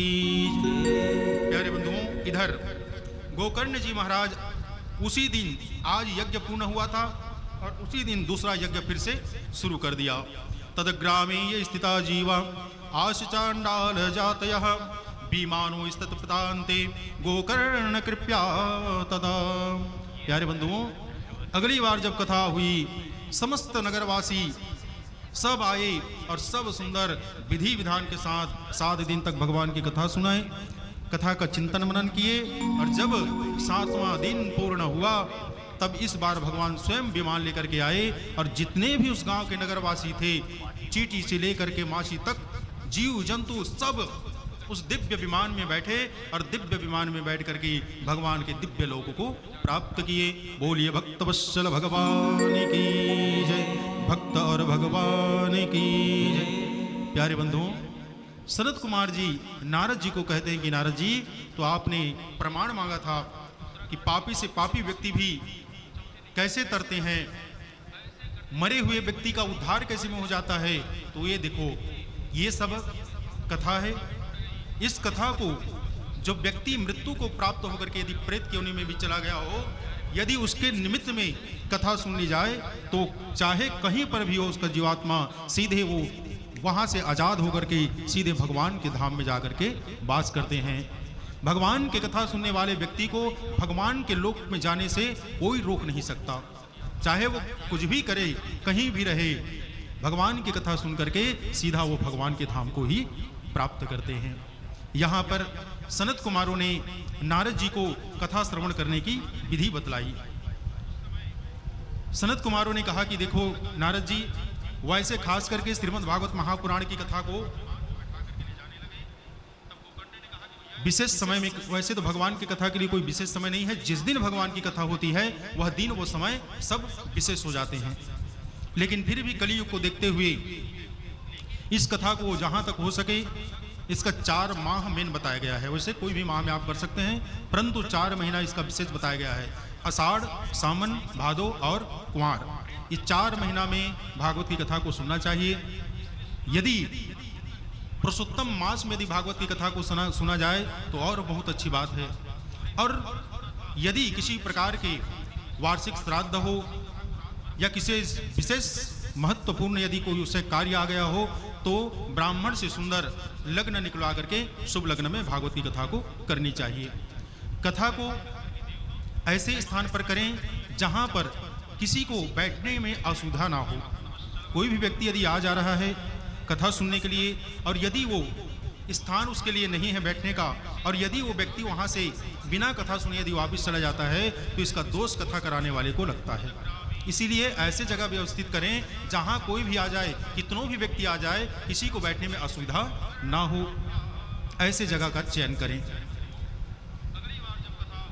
समस्त नगर नागरिक दूर दराज सभी लोगों को इस कथा के लिए सुंदर निमंत्रण दें, विनम्र भाव से कि प्रभु की असीम कृपा से हमारे गांव में, हमारे गृह गांव में भागवत की कथा होनी सुनिश्चित हुई है। आप समस्त बंधु बांधव सहित आने की कृपा करें। ऐसे सबको सुंदर आदर भाव के साथ सबको निमंत्रण दें। यज्ञकर्ता को हो सके तो 7 दिनों तक हवा पी करके रहना चाहिए। सामर्थ्य ना हो तो फल ले सकते हैं एक समय, उतना में भी सामर्थ्य ना हो तो एक समय हल्का सा भोजन कर लें। यदि उतना भी सामर्थ्य ना हो तो रात्रि में भरपेट भोजन कर सकते हैं, ताकि यदि हम, क्योंकि ज़्यादा यदि हम भोजन करेंगे, घनिष्ठ पदार्थ खाएंगे, गरिष्ठ भोजन करेंगे तो हमें बैठने में उठने में तकलीफ होगी, है ना। तो इसके लिए इतना भोजन करें जिसमें आपको बार बार उठना ना पड़े, किसी प्रकार का कथा के बीच में डिस्टर्ब ना हो। इसके लिए अल्पाहार, कम भोजन करें। और सूर्य उदय से लेकर के दोपहर तक भगवान की कथा को सुने। फिर दोपहर में 1 घड़ी 2 घड़ी जितना भी हो सके विश्राम करें और विश्राम करके पुनः कथा प्रारंभ करें और सूर्य अस्त तक भगवान की कथा को श्रवण करें। इसके बाद सुंदर मांगलिक आरती करके जितने भी कथा सुनने वाले आए हों सबको सुंदर प्रसाद देकर के विदा करें। यदि सामर्थ्य हो तो सबको भोजन कराएं। इस प्रकार से भगवान का इस कथा को करें। इसके लिए योग्य ब्राह्मण का चयन करें। ऐसे ब्राह्मण का चयन करें जो सुंदर भगवान की कथा को श्रवण कराए। ये नहीं कि दुनियादारी इधर उधर के बातों को यहाँ रखे। यहाँ केवल और केवल प्रभु परमात्मा के गुणगान जो करे ऐसे ब्राह्मण को चयन करें। ब्राह्मण लोभी ना हो। यदि लोभी है ब्राह्मण तो यज्ञ करने वाला और करने वाला दोनों ही नरकगामी होते हैं। इसीलिए ब्राह्मण ऐसे चयन करें जिसके मन में किसी प्रकार का लोभ ना रहे। यदि लोभी है या किसी प्रकार के काम, क्रोध, मद, लोभ, हिंसा, अहंकार, इसमें यदि वक्ता डूबा हुआ है, इसमें से किसी भी एक अवगुण यदि उसमें है, तो फिर उसको इस गद्दी में बैठने का अधिकार नहीं है। और ऐसे व्यक्ति को आप गद्दी में बैठा देते हैं तो बैठाने वाले को भी इसका दोष लगता है। इसीलिए ब्राह्मण जब भी चयन करते हैं तो ब्राह्मण को कई बार चेक करें कि भाई वो कैसा है, रहन सहन कैसा है, खान पान कैसा है, बोलचाल कैसा है, हर प्रकार के उसको चेक करें। और चेक करने के बाद ही उसको व्यास गद्दी पर बैठाना चाहिए। इसके बाद सुंदर यज्ञ में किसी प्रकार का विघ्न बाधा ना हो, इसके लिए 5 ब्राह्मण और चयन करें। एक ब्राह्मण हमेशा मंत्र जाप ओम नमो भगवते वासुदेवाय का जाप करते रहें। एक ब्राह्मण पाठ करें, एक ब्राह्मण पूजा के कार्य को संभाले और एक ब्राह्मण व्यास आसन के ही लेवल में बैठें। और किसी भी प्रकार के यदि श्रोता को किसी प्रकार के यदि कोई बात समझ नहीं आती है तो उसको समझाने के लिए एक ब्राह्मण व्यास के समकक्ष होना चाहिए। इसके बाद अंत में कथा पूर्ण होने पर यथाशक्ति ब्राह्मण को दान दक्षिणा देकर के संतुष्ट करें, क्योंकि वक्ता के संतुष्टि में ही यज्ञ का फल बताया गया है। यानी कि जिस वक्ता से आप कथा सुनते हैं और अंत में यदि वह वक्ता आपके घर से विदा होकर के जब जाता है और उसके मन में यदि प्रसन्नता रहती है तो मान लीजिए आपका यज्ञ पूर्ण हुआ। इसीलिए वक्ता के प्रसन्नार्थ उनकी प्रसन्नता के लिए यथाशक्ति जिस तरह से हम अपनी कन्या के विवाह में जो खर्च कर सकते हैं ऐसे खर्च यज्ञ में करना चाहिए। इस प्रकार से नियम बताया गया है। व्रती को और वक्ता को दोनों को, व्रती अर्थात जो श्रोता बैठे हैं ना, मुख्य यजमान और वक्ता व्यास जी को कुछ नियम का पालन करना चाहिए, जिसमें खान पान है ना, खान पान का विशेष ध्यान दें। गरिष्ठ भोजन ना करें, तामसिक भोजन ना करें, अल्पाहार करें, जमीन में शयन करें, चप्पल ना पहने, चरण पादुका यदि खड़ाऊ है तो खड़ाऊ पहने, चप्पल ना पहने, है ना, शरीर में तेल ना लगाएं, साबुन के उपयोग ना करें, शुद्ध सात्विक जीवन जीना है। पत्तल में भोजन करें, सूर्य उदय से पहले बिस्तर को त्याग देना चाहिए, सूर्य उदय से पहले स्नान कर लेना चाहिए, है ना। और रात्रि में ज़्यादा समय तक जागरण नहीं करना चाहिए, क्योंकि यदि रात्रि में हम ज़्यादा समय तक जागरण करेंगे तो अगले दिन कथा में डिस्टर्ब होगी। तो इसके लिए रात्रि में ज़्यादा जागरण ना करें, रात्रि में बढ़िया आराम करें। और रात्रि में आराम करें तो क्या करें, जब तक नींद ना आए तब तक जिस कथा को हम सुने हैं आज, है ना, तो जब तक नींद ना आए तब तक आज के सुने हुए कथा को अपने चिंतन करें, मनन करें। ऐसे करते हुए दिन को व्यतीत करें। इस प्रकार से भागवत की ये महात्मा कथा है, भागवत की ये महिमा है, जिसको अभी हम सब श्रवण किए। समय को देखते हुए विश्राम करो, है ना, समय भी हो चुका है तो कथा को विश्राम करते हैं। कल सही समय में, जैसे कि समय निर्धारित है 3 बजे कथा प्रारंभ हो जाएगी। थोड़ा सा आज पहला दिन है, इसी में ही आने जाने में थोड़ा सा विलम्ब हुआ। हमारे संगीत भाई लोग भी थोड़े से दूर से आए, इसलिए थोड़ा विलम्ब हो गया। कल से फिक्स समय 3 बजे कथा शुरू हो जाएगी, 3 से 6, साढ़े 6, 7, जहाँ तक भगवान ले चले। आइए भगवान के सुंदर भजन करें, उसके बाद हम सभी आरती की ओर चलेंगे। तो समस्त ग्रामवासी चोरबट्टी के सभी माता बहनों से निवेदन, यदि अपने गृह कार्यों को कर चुके हैं तो अपने आरती की थाल लेकर के कथा प्रांगण में पहुँचे, यज्ञ स्थल पर पहुँचे और भगवान के मंगलमय संध्या आरती में सम्मिलित होकर के अपने जीवन को धन्य बनावें। बोलिए भक्तवत्सल भगवान की जय, श्री सच्चिदानंद भगवान की जय। और कल के लिए कथा का सूचना, कल हम सभी सुखदेव जी की जन्म कथा, परीक्षित जी महाराज की कथा, महाभारत की अल्प कथा को श्रवण करते हुए सृष्टि प्रकरण, आखिर ये सृष्टि कैसे बनी, किसने सृष्टि को बनाई और ये सृष्टि का रचना कैसे हुआ, कैसे सृष्टि बनी, दुनिया कैसे बना, इस सब कथा को श्रवण करते हुए वराह अवतार की कथा, और कपिल जी की कथा, इन सब कथाओं को हम कल श्रवण करेंगे। तो आप सभी से निवेदन है कल से सुंदर अधिक से अधिक संख्या में पहुँचें और पहुँच करके भगवान की अमृत रूपी कथा का रसपान करें। बोलिए श्रीमद् भागवत महापुराण की जय हो।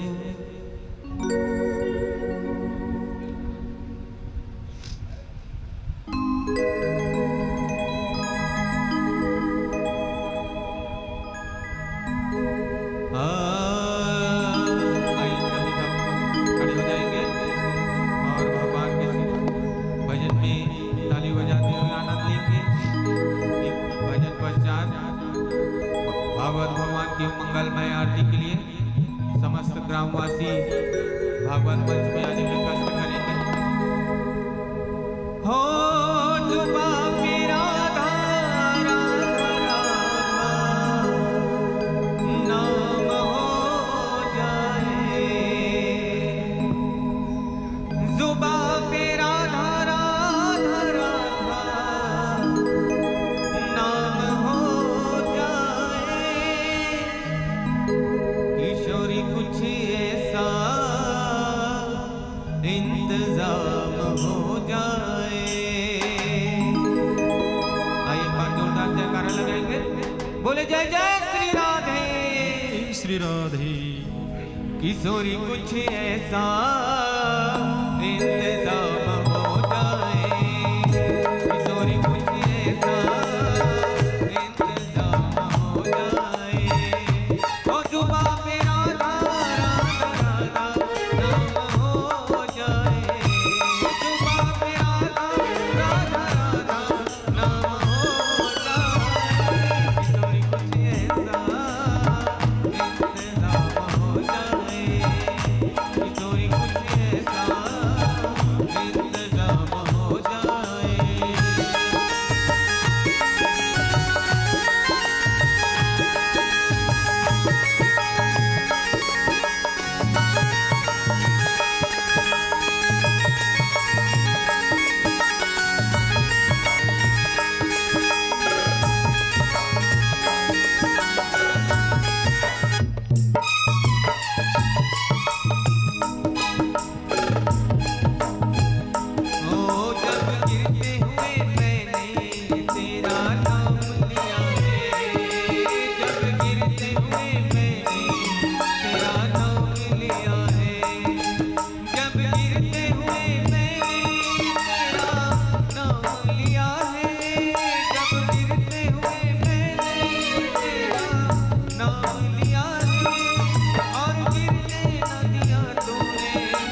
ऐसा इंतजाम हो जाए, किशोरी कुछ ऐसा इंतजाम हो जाए, किशोरी कुछ ऐसा इंतजाम हो जाए।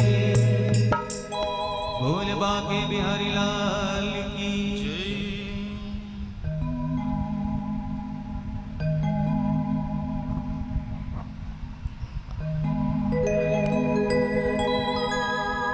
हरिओम हरिओम।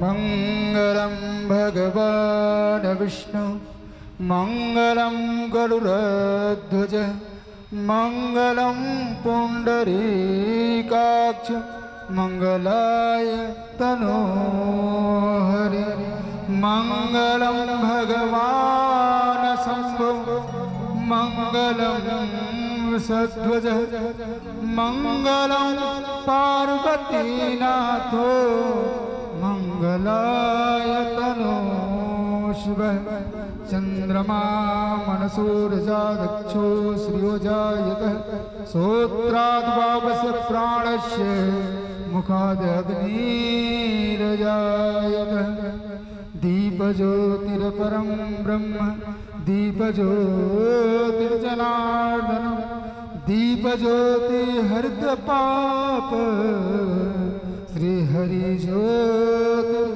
नमोस्तुते। पूर्णमदः पूर्णमिदं पूर्णात् पूर्णमुदच्यते पूर्णस्य पूर्णमादाय पूर्णमेवावशिष्यते। बोले श्रीमद् भागवत महापुराण की जय। बोले राधा कृष्ण भगवान की जय। बोले बाल कृष्ण महाराज की जय। बोले राधिका रानी सरकार की जय। आइए समस्त भक्तजन सुंदर हम सब मिल करके श्रीमद् भागवत की महाआरती समस्त ग्रामवासी के जितने भी भक्तजन हैं उनसे भी निवेदन करते हैं। आइए सुंदर इस पावन आरती में सम्मिलित होकर के अपने जीवन को धन्य बनाएंगे। आइए मंगलमय आरती। सभी भक्तों से निवेदन अपने अपने स्थान पे खड़े हो जाएंगे।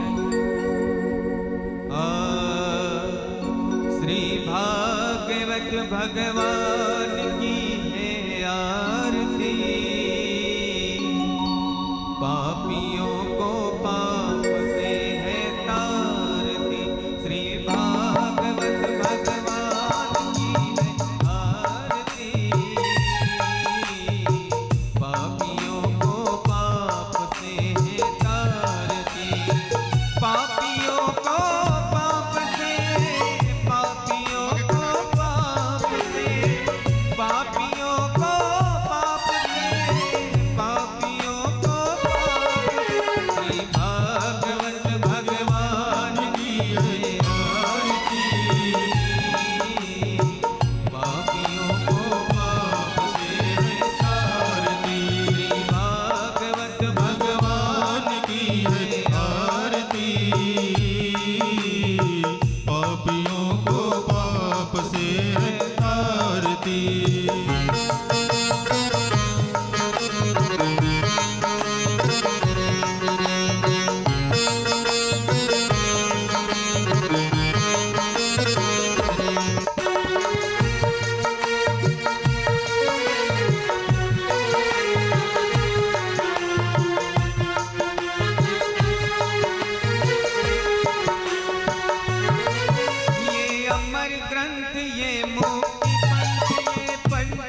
स्वामी त्वमेव मानस विराममेव त्वमेव बन्धु च सखा त्वमेव त्वमेव विद्या करुणं त्वमेव त्वमेव सर्वं मम देव देव हरे राम राम राम हरे हरे हरे कृष्ण कृष्ण कृष्ण हरे हरे हरे राम हरे राम राम राम हरे हरे हरे कृष्ण हरे कृष्ण कृष्ण कृष्ण हरे हरे कृष्ण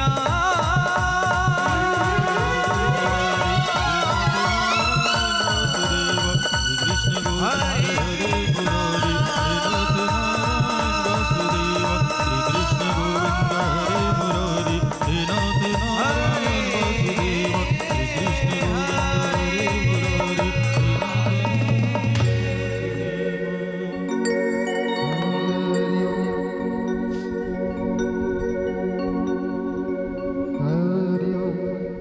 यानि कानि च पापानि जन्म जन्मान्तर्कृतानि च तानि सर्वाणि विनश्यन्ति प्रदक्षिणा पदे पदे कर्पूरगौरं करुणावतारं संसारसारं भुजगेन्द्रहारं सदा वसन्तं हृदयालवृन्दे भवं भवानी सहितं नमामि भवं भवानी सहितं नमामि मन्दारमाला कलितालकालय कपालमालाङ्कितशिखराय दिव्यम्बराय च दिगमबराय नमः शिवाय च नमः शिवाय अवन्तिकाया विहितावतारं मुक्तिप्रदानाम सज्जनानाम् अकालमृत्यु परिरक्षणार्थं वन्दे महाकाल महासुरेशं स्रवन्तिका बकुलचम्पकपाटलाब्जे पुन्नागजातिकरविरसालपुष्पै बिल्वप्रवालतुलसीदलमञ्जरिभ्ये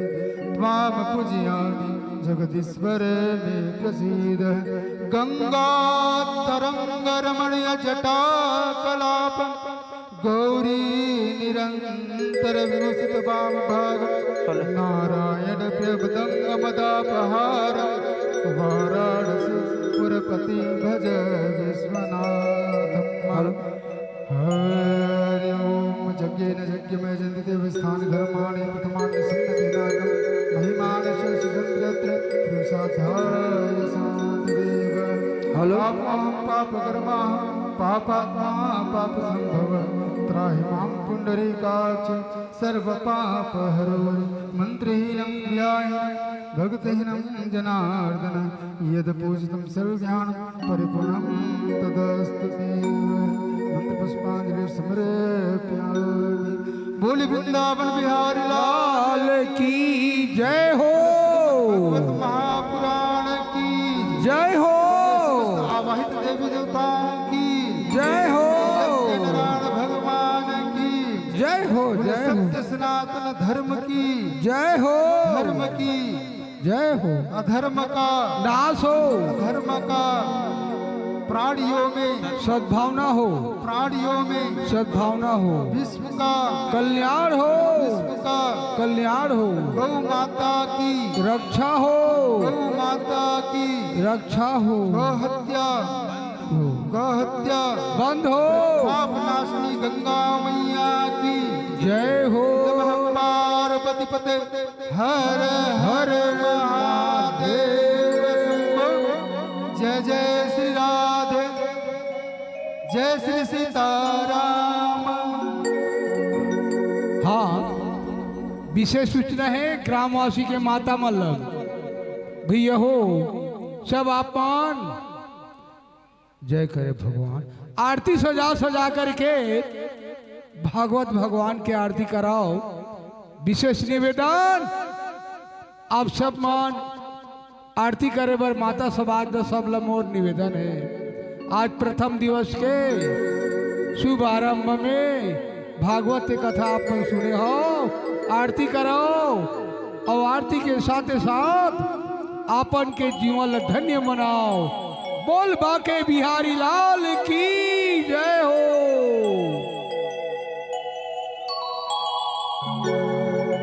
हाँ, जोत वाला भैया मान कामता है मनई है और लक्ष्मण प्यारे और लगा का है अमृत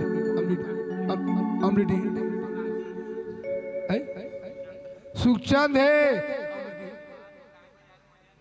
भुरु ये जतका जो सब झला जतका भी आवाज जात है ये सब मना रहा जी। अभी इस शाम वाला विश्राम कर ही आप पर से निवेदन सुखचंद उमे कामता मनई और साथे साथ लक्ष्मण घर के लइकात का मान प्यारे है और भुरु तहा तक है। ये सब आ जाओ जल्दी। बोल बाके बिहारी लाल की जय हो।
साउंड थोड़ा ठीक नहीं है वो ओकरे को कल गाबो कहत रहे है ना आरती के पहली गाय बजाएला बने लागता है ना। तो चला तैयार हो जा। छत्तीसगढ़ी आप मन के भजन आप मन के फरमाइश में है ना नाचे वाला ठीक है। गाँव गाँव गली गली ये पारा पारा राधा राधा नाम के गुंजे जय जयकारा। कौन गली और कौन पारा कौन गली और कौन पारा हजी लगे हवे श्याम दरबारा और झूमेला सबो बोल बाके बिहारी लाल की जय हो।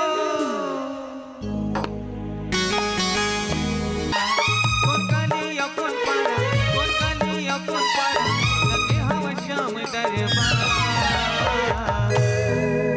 आज सबो झरा झरा हरे हरे आज सबो झरा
आम्हाला तो नाचायचं का दिखतेच नाही वो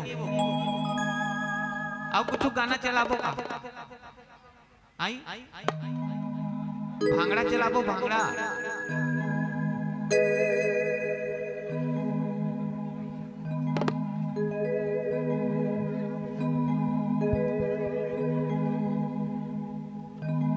आहा जी सब झरा झरा हरे जे आहा जी